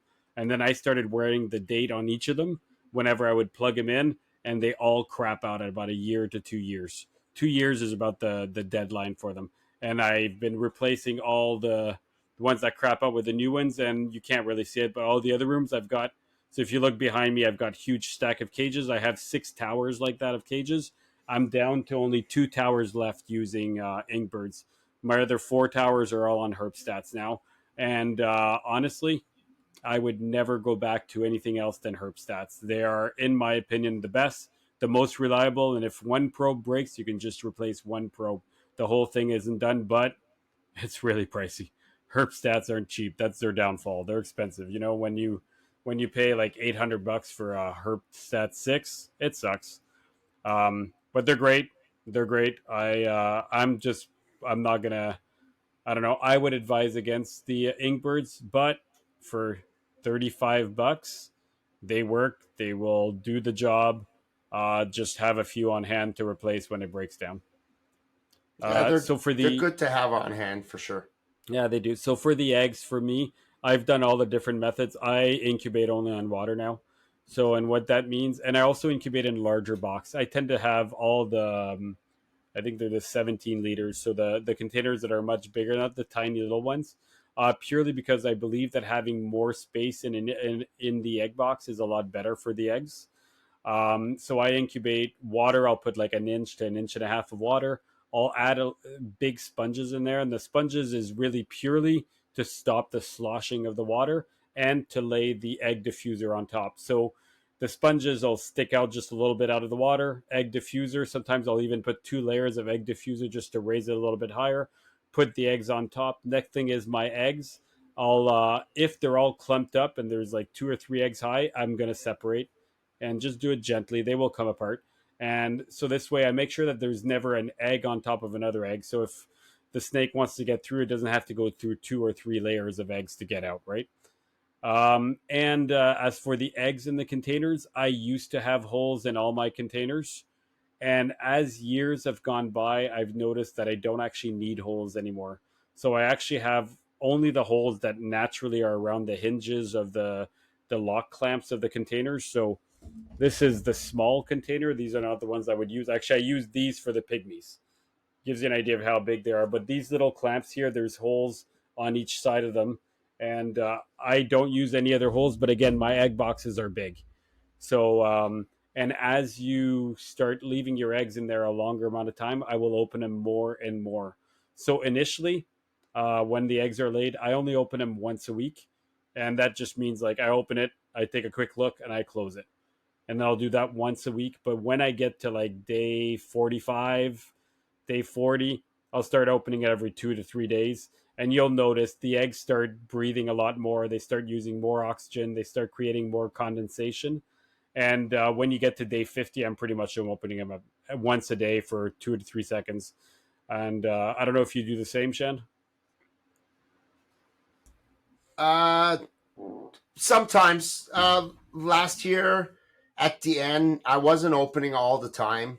It just depends on the people with the incubator. So you have your incubator in your room. I don't have it in my room. I have it downstairs in the basement, in a much cooler area of the house. It's just a regular place in the house in the basement. It's out of the elements and everything. It heats up to everything, but that just causes less condensation. So that's the thing I fight with. So last year I lost a few clutches from that. Learned my lesson. So another thing that you mentioned, and yeah, so the one thing with the egg boxes, I use the same method as Dom, sponges, 2 diffusers, all the time, 2 diffusers, just in case sponges absorb too much and then kind of moisten the eggs. I always use 2 diffusers. Just gives it more. It's still getting more than enough of the condensation and the humidity in the egg box, so I never worry about that. It's just closing the egg box. I learned that last year. I lost a pretty most of the eggs out of a vital clutch, because I didn't have the container, just like the warping of the plastic. And so one of the end of the containers kind of had a little bit of a upper, and it was letting some of the air in, and that kind of ruined some of the eggs. It dried them out. So one of So the things the I do importance. differently, yeah, So one of the the things I do different. so go Sorry, ahead. go ahead, go ahead. No, So you the go, Shen. importance. So the importance I feel is it's just using like yeah, the straps. There you go. Absolutely, that's exactly what I use. Absolutely. So So what important. So So what important. this is purely on the on some of those containers, they don't have a tight seal. So these are really double-sided Velcro straps, and literally it's like a belt. I wrap in two areas of the container. The clips are on the side, and I'm going to wrap them so that it really tightens the seal on each side, so it reduces the amount of air that goes from the inside of the container to the incubator. And the idea is, again, a more tighter seal, so you've got a lot less exchange. And I find that this just keeps a lot less air movement in and out, and you tend to have less drying of the eggs and a lot more higher humidity in the boxes. So these are like, honestly, ever since I did this, these little, you can go buy like, I think it's like 10 meters of Velcro for like $30, and I just have them all and I wrap all my cages. And another thing to note, so Shan has his incubator in a colder room. I have my incubator inside my snake room. So the incubator is in a, it's 79 ambient, right? So when I open the door, it's not as big of a deal. But you'll notice that when you get condensation in your tubs, you always get condensation on the front of your tubs that are facing the window. And the reason for that is that if you have a glass window, the glass window is not properly insulated compared to all the sides. So the front of the egg box will often be colder than the back purely because it's facing the window. Things you can do differently is either push the container further towards the back, or simply be aware that it's like that. It's normal for the front of the tub, the front 2 inches, to have a little bit of condensation in it. So it's just something to note. And lastly, another thing that I do is that water is a buffer. So what I mean a buffing system is that the more water you have in an incubator, the more stable your temperatures are. So the idea is that water keeps its temperature very, very stable for a very long time. So in the bottom of my container, I'll often have like a gigantic bin of water, and I'll have probably, like, I don't know, 60 liters of water sitting in a big bucket at the bottom, purely because the incubator will warm up that water. That water will warm up to the 88. And then even if I was to lose power, that water will stay that temperature for hours and hours and hours. And it's really good for having a stable temperature incubator. So I don't know if you knew you do that too, but water in incubator is a really, really big thing. It really does keep temperature stable. Oh yeah, absolutely. I've done that numerous years. Um, Even in the old school incubators, what you used to do is use water bottles or pop bottles, and you tape them all up together, and you'd empty them out like if you drink whatever it was in it, and then you'd fill them up with regular tap water, close up the containers, and then tape them up together, and then put them underneath on top of the flex watt tape, and then put your diffuser on top, and like the box is perfect. Like it would keep a stable temperature. And so now I do the same thing as Dom. I put usually a tub of some sort, open tub, um, that just on. I just put pieces of wood on top of the flex watt tape on the bottom, and put this open tub of water on the bottom, and that just kind of creates that kind of stability in the incubator. Absolutely. Yeah. So the next step now is as you get closer to hatch date. So the problem with the over the water incubation method is that when your snakes hatch, they land in water.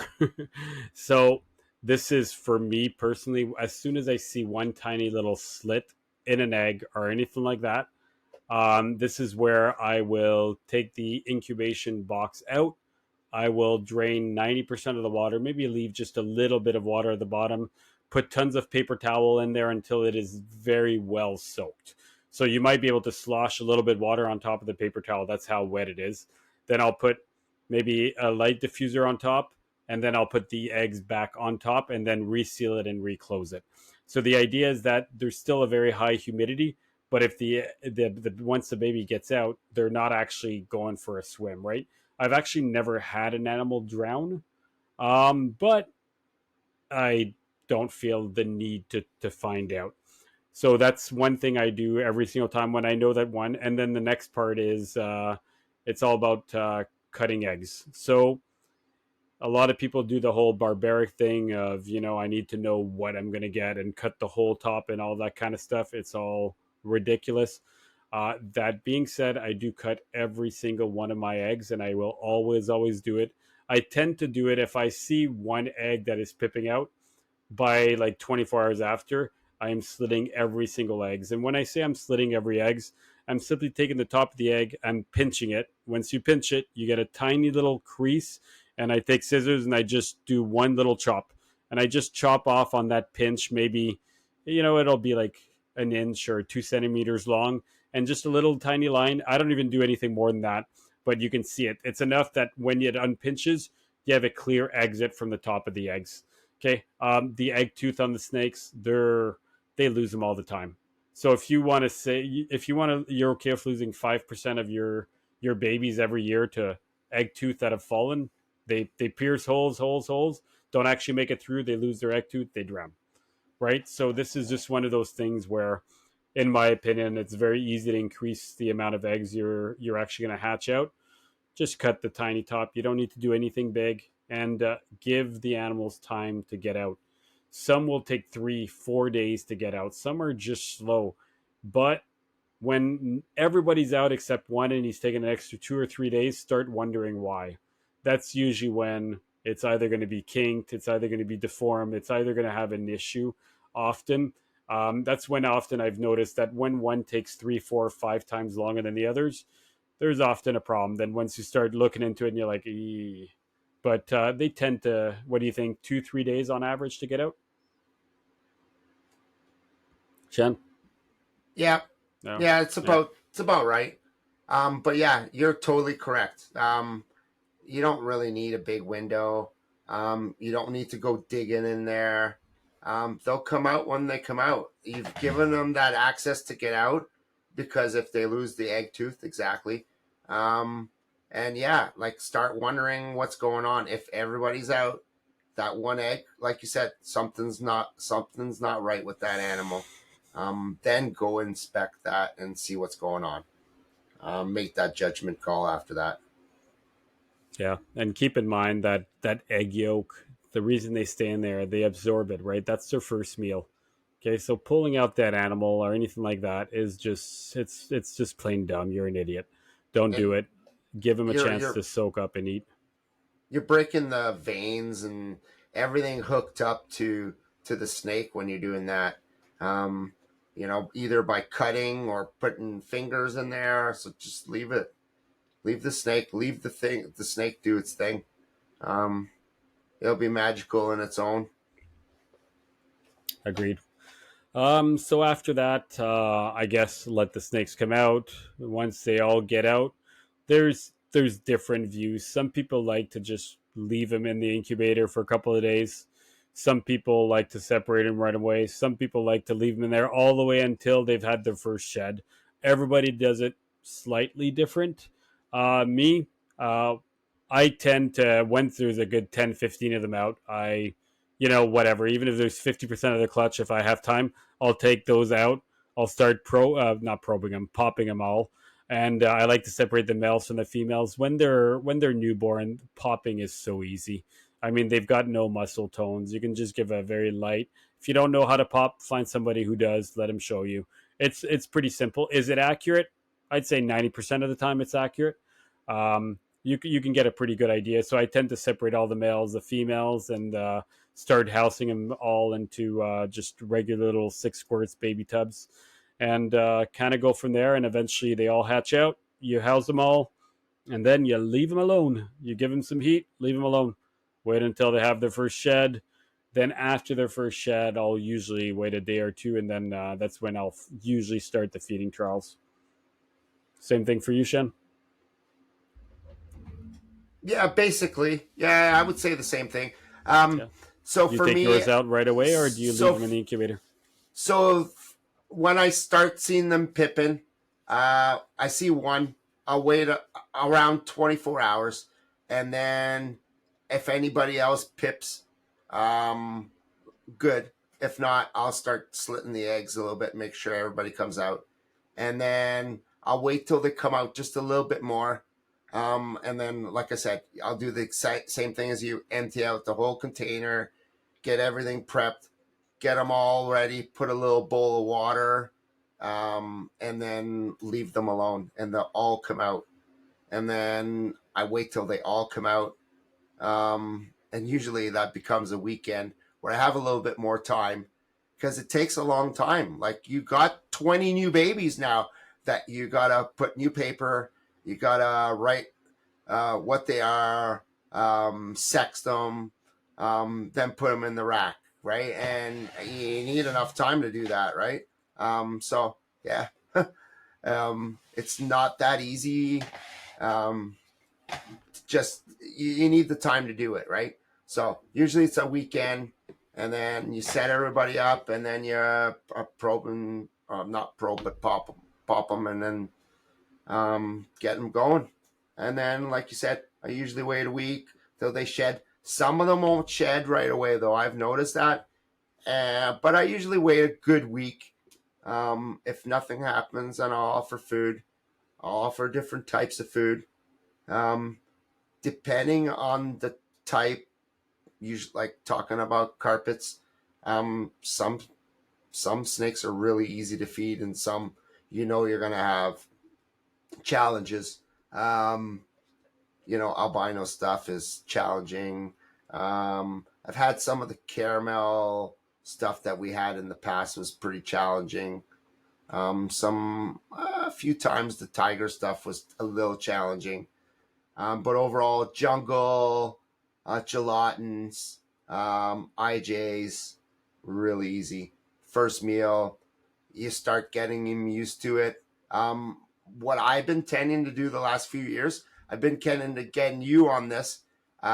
So with having rats, I do mice, I do ASFs, so African soft furs, and I do regular rats. So the African soft furs, you find kind of like a 2 or 3 day old uh, pinky, for like a IJ Westpapapan, sorry, um, with it just got a little bit of fur, and for some reason you throw that frozen thought in there, and they start eating, and it just gets them going a little bit, and then you try a pinky rat, and boom, and once they have that, they never see an ASF ever again. It's always rat pinky.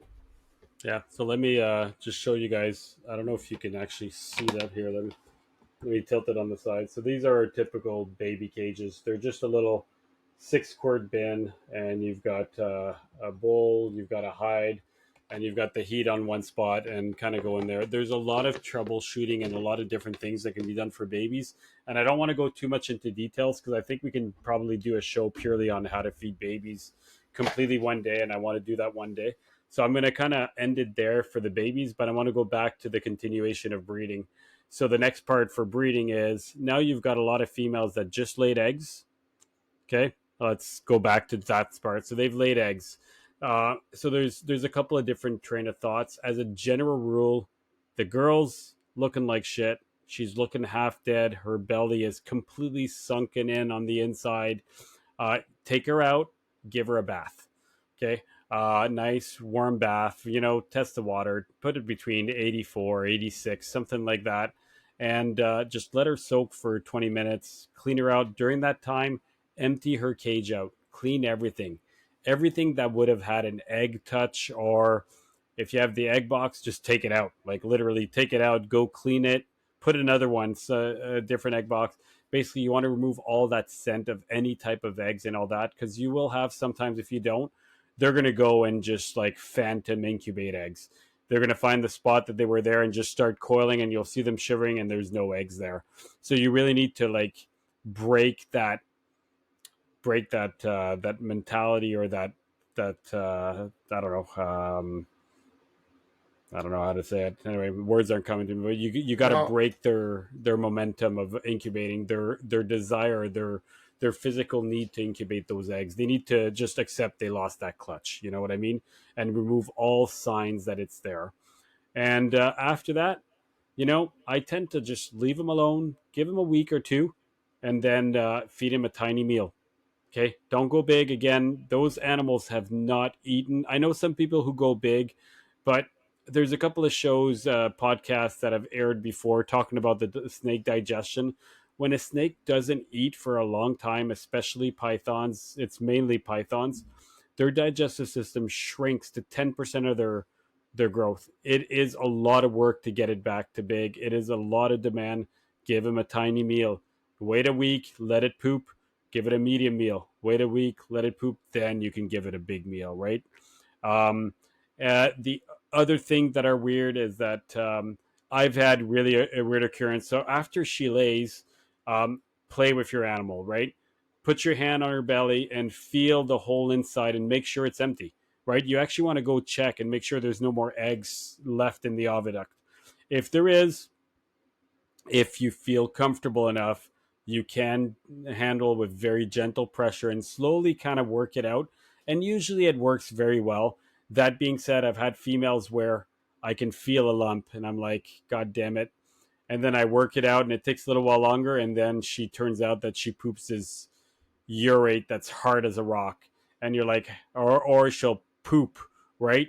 And you're like, how is this even possible? She hasn't eaten in 4 or 5 months. But it's incredible what these females can do. They can literally have a piece of poop that stayed inside of them for 7 months, and they didn't go necrotic. It had zero effect on them. They just kept them in them, and they poop it out later, and it's just stayed in them for that long, right? So, yeah, do you do anything differently to take care of your females after, Shan?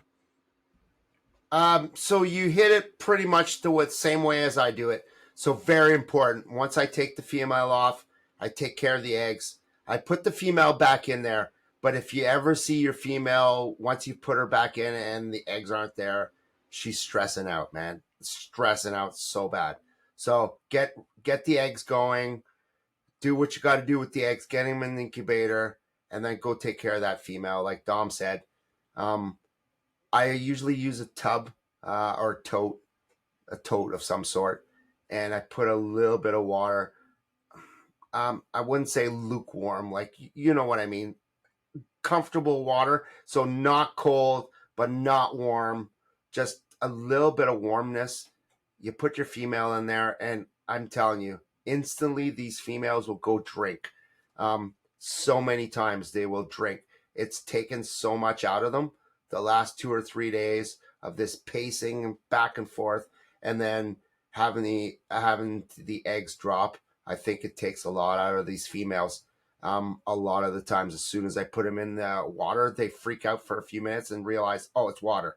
And then they kind of calm down. If you have the right temperature of water, they'll calm down, they'll get in there, and they'll start drinking water. You'll see that hydration. So that I do exactly like Dom.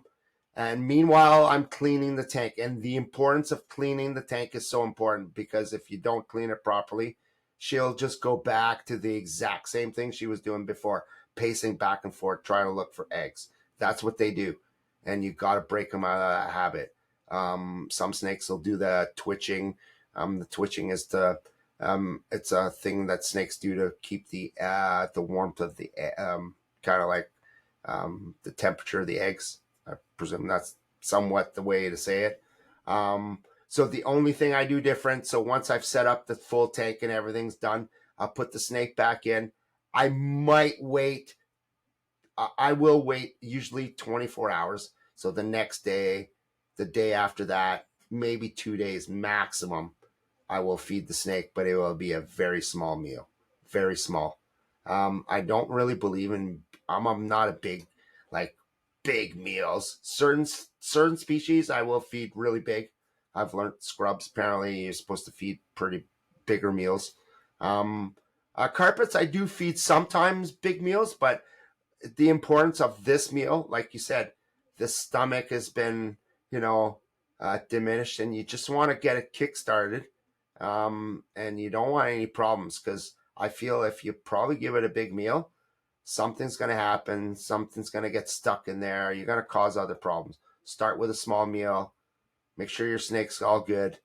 Once it's digest that, move up to the next meal, and then after that you should be okay. And then I usually keep with medium rats, depending on the type of snake and how big the snake is. I'll go with a medium meal. How's that, for that snake? And sometimes I'll do two medium meals instead of a big rat, I guess. I don't know why I do that, but I just do it. It's just the way it is, and usually that'll get the meat on the female. I'll do that for a few months, and then so heavy feeding coming off, because you want their weight back on. Like, it's so important to get the weight back on. Like Dom described, it's like a deflated balloon. It's pretty really. It looks really bad. It looks like the snake is on death. All the inside is like, it's all deflated, because that's where all the eggs were. And so getting that, and it takes a few weeks usually, and the snake just comes back and it starts getting some weight back on. But then you need that little bit extra weight. So that's why spring I kind of go a little heavy. And then around the summer months, I kind of like diminish. I still feed every 3 weeks, the adults, 3 weeks, 2.5. I still feed well if I'm going to breed the female. Males, once you've bred once, I kind of go lean on you. You'll have a meal. But then, come now this time of year, I kind of up it a little bit, getting ready for breeding season. Yeah, and for the males, something to keep in mind is you tend to only start feeding them again as well when you start feeding the females. Once the eggs drop as well, you can start feeding your males. His job is done. But again, a proven breeder male, like their life sucks. There's But no if you if a lean male is so important, though. exactly. It's So so important. a lean, skinny, lean male, like once they prove themselves to be a proven breeder, why give him a large rat? You know, just keep him comfortable. If it means once a month and feeding him a small or a medium rat, that's it. Feed 6, 7 times a year, and that's it. And that animal will, even if a female gets to 6 feet, 6.5, 7 feet, if that male stays at 4 feet and he's doing the job, it's perfect. There's no need to feed the crap out of them. The bigger the males, the fatter they are, the least they breed, the worse. A lean, long, skinny male works amazing. There's no need. Do not still feed them, just don't feed them big meals. Like females, when I'm trying to get their meat back on after they've lost so much weight, I'm feeding them once every 2 weeks. And she might eat an adult rat, and the male will eat one small or medium rat once every 4 weeks instead of every 2 weeks, right? So it's kind of one of those things. The other thing I wanted to point, so and at that point after that, the cycle restarts, right? You kind of get them there, and then you decide whether you breed them again next year, and so on.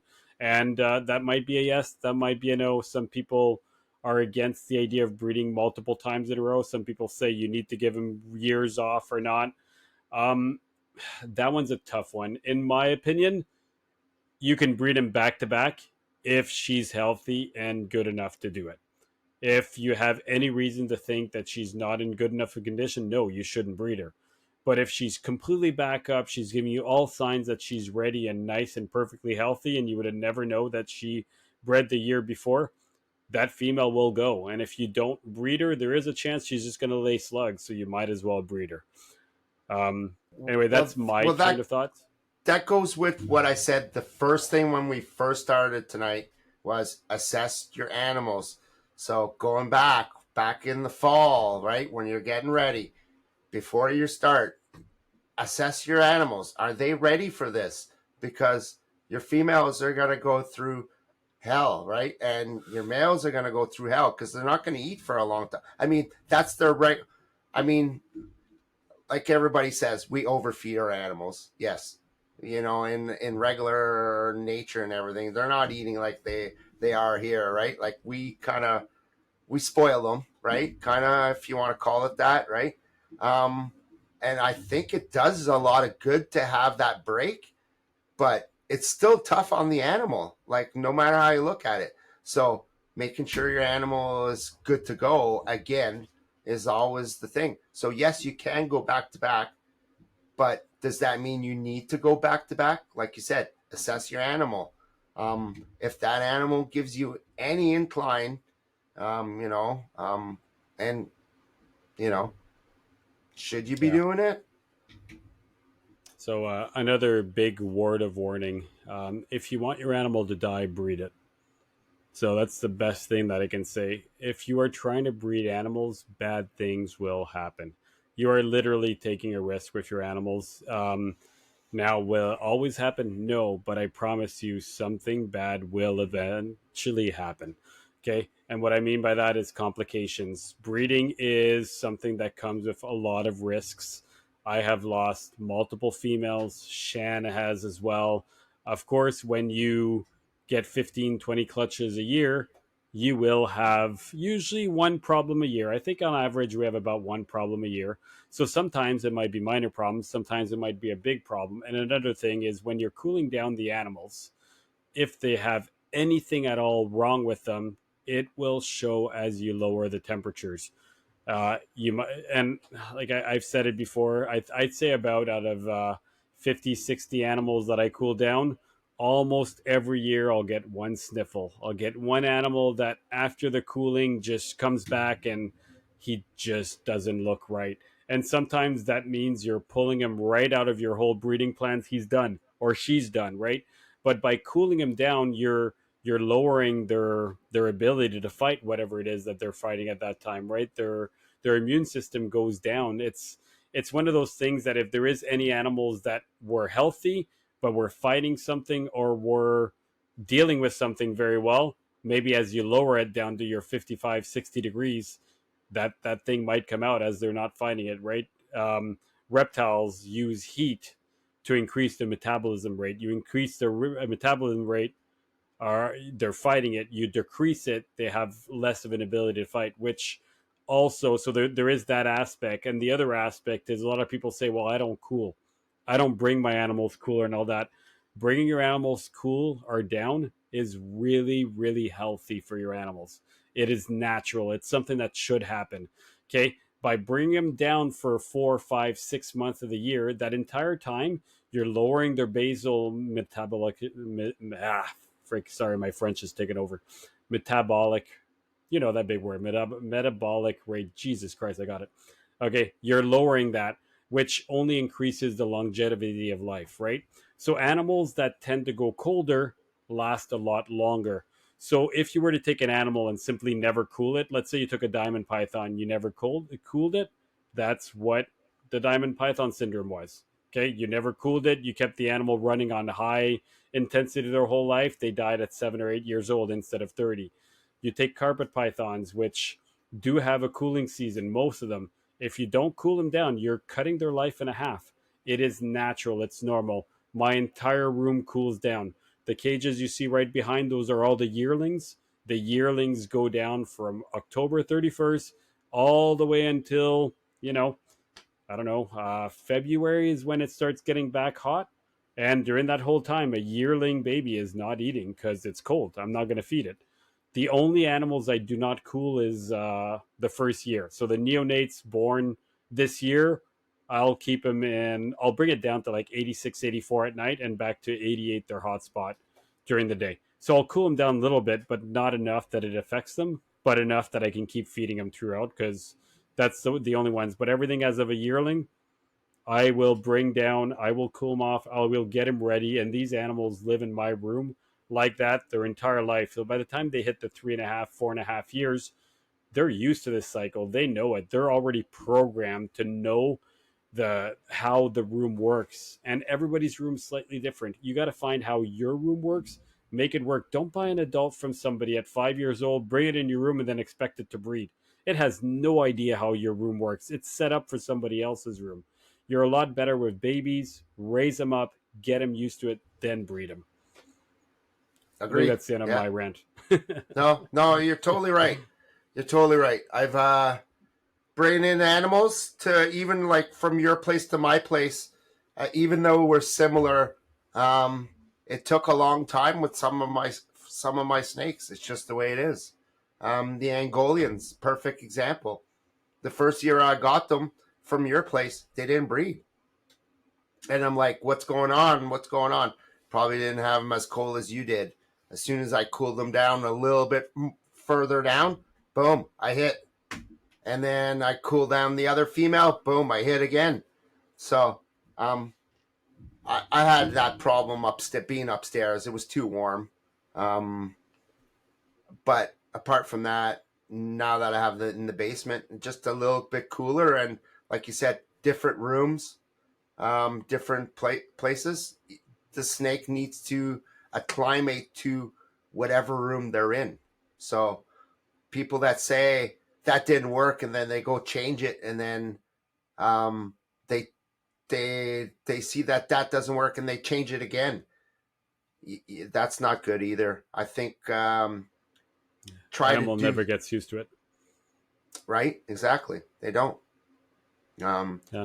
Getting that animal cycled in. So that's the thing that you say all the time is getting that year just from a yearling. 1-2 years of that cycling in. It knows the routine of that room that it's in. So if you keep that the way it is, it's just that's how it just becomes acclimated to that room. 100% agree. So, breeding wise, Shan, is there anything you think we didn't really hit, or because I'm probably gonna start closing out the show unless there's other things you think we've missed? Well, what we're gonna do this year, I mean, that's about it. All right. Well, I don't know if you want to do that or not, but that's just a thought. it's I mean, it's getting pretty late, but quick. It's pretty it's quick. getting I'm late. sure But go for it. You tell me. we can be pretty quick. All right, go for it. Well, I got the spotteds this year. Okay. I got the warmas. Yep. I don't know if I'm gonna do Brettles again. If I'm gonna do them, I might do. We'll see. That's a possibility. I'm not sure. Um, Diamonds with you is a possibility. Hey, Um, stick to yours. I'll talk about mine after. no, but it's a possibility, Oh, right? that's true. Co-partnering. Yep. Not my stuff, but Bonnie's gonna Ocelot Jungle female, her sister Nugget. I'll probably do them too. I got a 50% German line female from you. Beautiful snake. Female. She's good to go. She's gonna go. I'm probably gonna breed that one. I'm probably gonna breed it to um I don't know, maybe the super. I have a super or I have an ocelot zebra male, and he's pretty hot. He's a 2020, produced by Bonnie. I also have a female jungle, just a regular ocelot jungle. She's very striped. Um, Beautiful snake. She's up for size. So jungle heavy this year. So I don't know. I think I'm probably gonna breed her to the ocelot zebra male, the new guy. We're gonna retire the NBK. So the father, like, would be the grandfather now. He's gonna be retired. I have him. I'm probably not gonna use him. He's been I was gonna say. I steady thought we male. officially were stopping to use him. Yeah. Yeah. Okay. This year we're not using them. I'm gonna stick it out like you are. I have two males, and I'm just gonna stick it out. Hopefully it works. These two males, there are three. Well, more than that. I think that he's a 20, no 2023. So he'll be three, and the Yeah, other you one will should be be good. the other one's three also. So they'll be good. Um, yeah, last year I don't think they did very well. I think I put the male, like, really early. I put the male in, and he was just hiding in a corner. He just didn't know what to do. That female is way too big for Nice. Um, Still Bredleys? You I breeding don't the know. Bredleys, or I don't know yet if I'm going to do them or not. might give them the year off? Yeah, I Okay. almost sold this week. I almost sold the Exantic 66% het granite with the last male granite that I have here. I was going to pair them off. I was going to do the whole back thing, and it didn't work out that way. I think he's picking up the male tomorrow, so that's Nice. pretty cool. I'm getting rid of that male. Nothing wrong with them. It's just I don't need them. I've got all kinds of other stuff. Um, so if that female doesn't go, I'm gonna partner up with your with one of your males. Yep. Then I have some of the two tiger female, two caramel soup like super caramel tigers that you produce that you gave me, and they're almost ready, and they'll probably go back to you. Um, but yeah, Uh, if I go ahead. I was gonna say I think those ones we want to pair up with the Exantic Super Caramel because I think that would give a nice pairing there. Yeah. Yeah, so for sure that ivories, that's a for sure. That's definitely. I need to get that clutch. I need to Yep. get another established clutch. The Um, Jolatons again? no, No, I you're saw thinking that's the year off? I sold one tonight. Eh? By the way, Oh, really? Good job. believe it or not, Brendan, hear this out. I sold one. um, but yeah, no. So Cody, there, the guy that bought a few snakes off of us, really likes our show. Kind of said, "Hey," he's like, "I really liked your both of your podcast because I guess the last one came out." So he was, Nice. and then we just started talking, and then he's just like, really interested in the gelatins, and I'm like, he's like, how about I just pay you for it and blah blah blah, and you pick one really fantastic one for me, and I'm like, all right, That's a good sure. deal. And then fucking instantly I got paid for it, and I'm like, all right, man, no problems. I'll add it to the list. So pretty cool, Perfect. Yeah, pretty he's cool. picking up a few from both of us. Yeah, so Anything pretty else? awesome. Um, I say the warmers. Yeah, the warmers. I'm gonna try. I'm gonna go cold. Um, I'm almost ready to go. I'm not gonna Yeah. change it up. And I'm not obviously gonna your change gray it up. bands Just again. cold. Yes, they're actually doing really well. I was Yeah. wondering about Good. breeding them again, and because I was like, well, they're probably not going to sell, but they're eating really well, and I've got all kinds of people wanting them, so I think I'm going to do really really well. And I tell you the truth, they're probably the easiest things ever. Okay, so Yeah. in like a month from now, I'm going to take him out of this room. I'm going to throw him in my, like in the basement for another month, just on.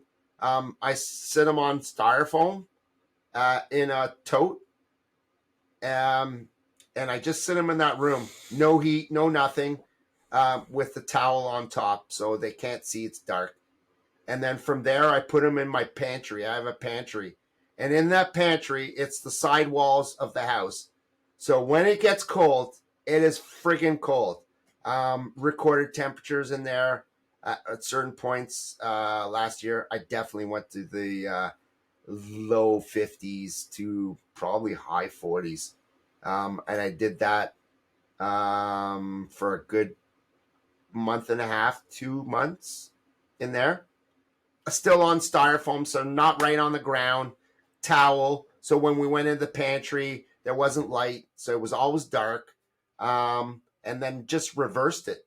Just as soon as it went 2 months, threw them back on the freezer, let them accustom, let them out for a week, and then threw them back in my room to the regular heat without any heat. And then I started feeding them, and then I paired them, and then Yeah. the eggs, like I said, Michael, even you, and a few people just said stick them up on top of a rack.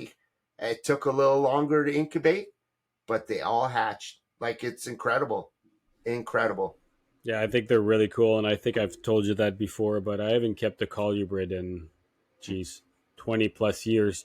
the day you breed your 9 mile locality, or is it 8 mile? Or no, it's 9 mile. 9 mile. 9 mile locality gray bands. I'm gonna get colored birds again. They're gorgeous. I love the look of them. So yeah, Um, for sure. Next time you come over, you got to check those out. They've grown so much. They're doing really well. I would say another year or so. I'm really gonna. They're gonna go pretty. They're gonna go quick now, right? Now that they're a Nice. little bit bigger. No more feeding them with the small stuff, and they're just always eating. Like that female is a garbage can. That's awesome. How All about right. you? Well, on my side, I've got 1.2 inlands this year. Male Schofield, female is Mog, and the other one is Schofield slash different lineage from Europe. I do have my 1.1 of diamonds. My male almost died. Thought he was going to die. Seems like he's recuperated. And I actually tried to. So, yesterday, actually, not yesterday, this week, I was feeding everything. And he was right on the glass, like surfing, waiting to be fed.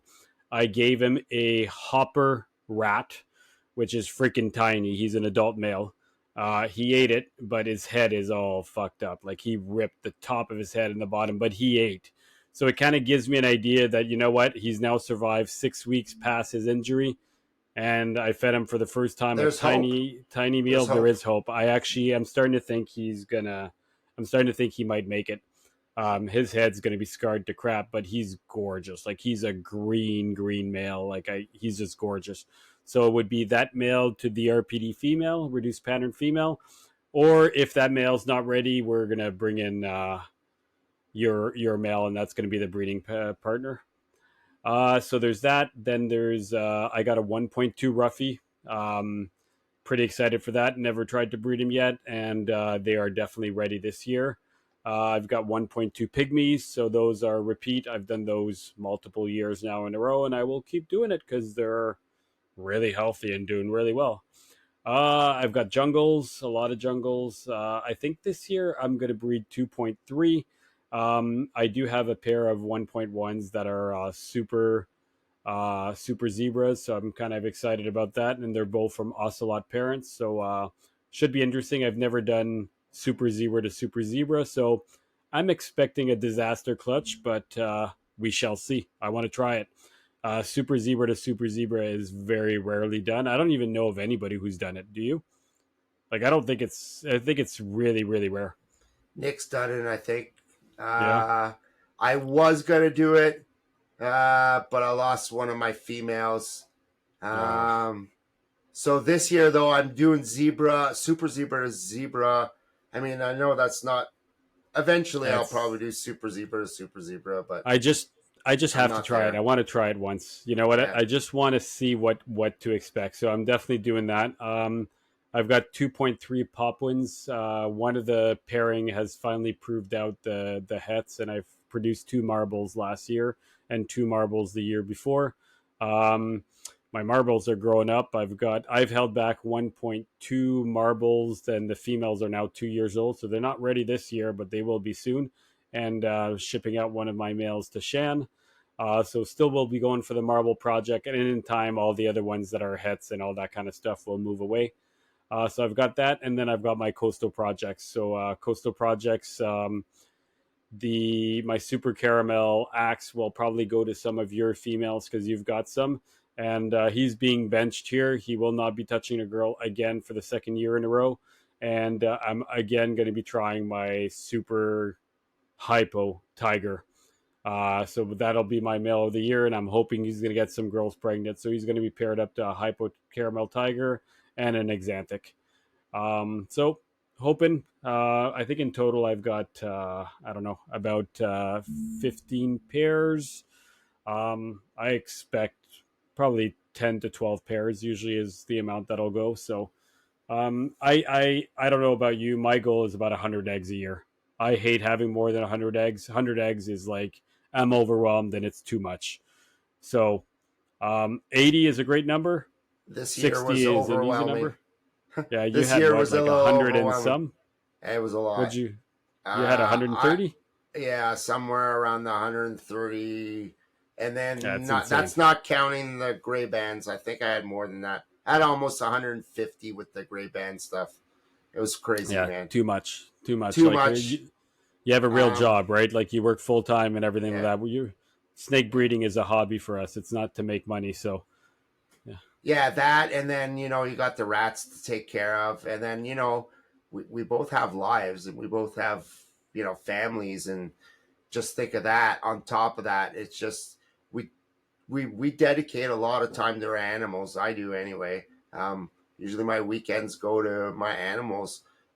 Saturday is my off time a little bit. Um, polish up on a few things and then go do stuff around the house. Extra projects is like, sometimes it's hard to do when you got that much. I was overwhelmed this year for sure. Not able to do other things like animal care was good, but like there was no way I was gonna go build something. I just didn't have the time to do that this year. yeah, Um, I hear you.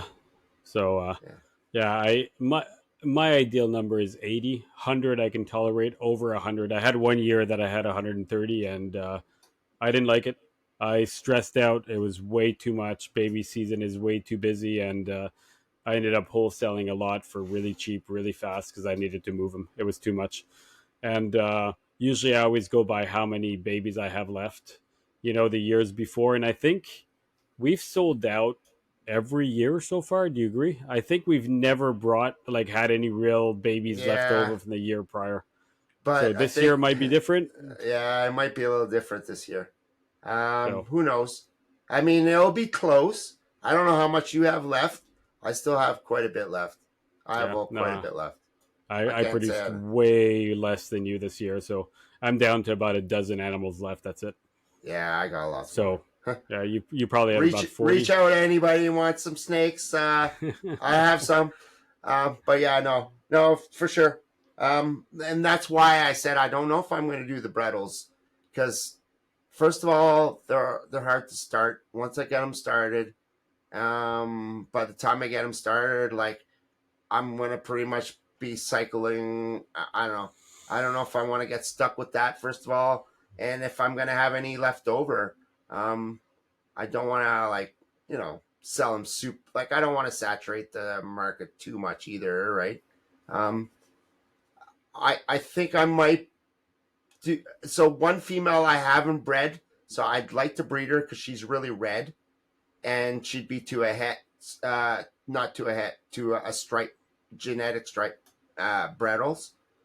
But I'd like to do the pairing again of my het genetic stripe female to my genetic stripe male. I only got two really nice stripe ones, but they were both males, and I want a female. That's the one thing. After that, I'll probably kind of get out of that project, or maybe you know I'll get rid of the female, or eventually I don't know. I might just get rid of the pair. I am keeping a male back from this year because they are really nice, and I might get rid of them. I don't know. We'll see how it goes. Yeah, I hear you.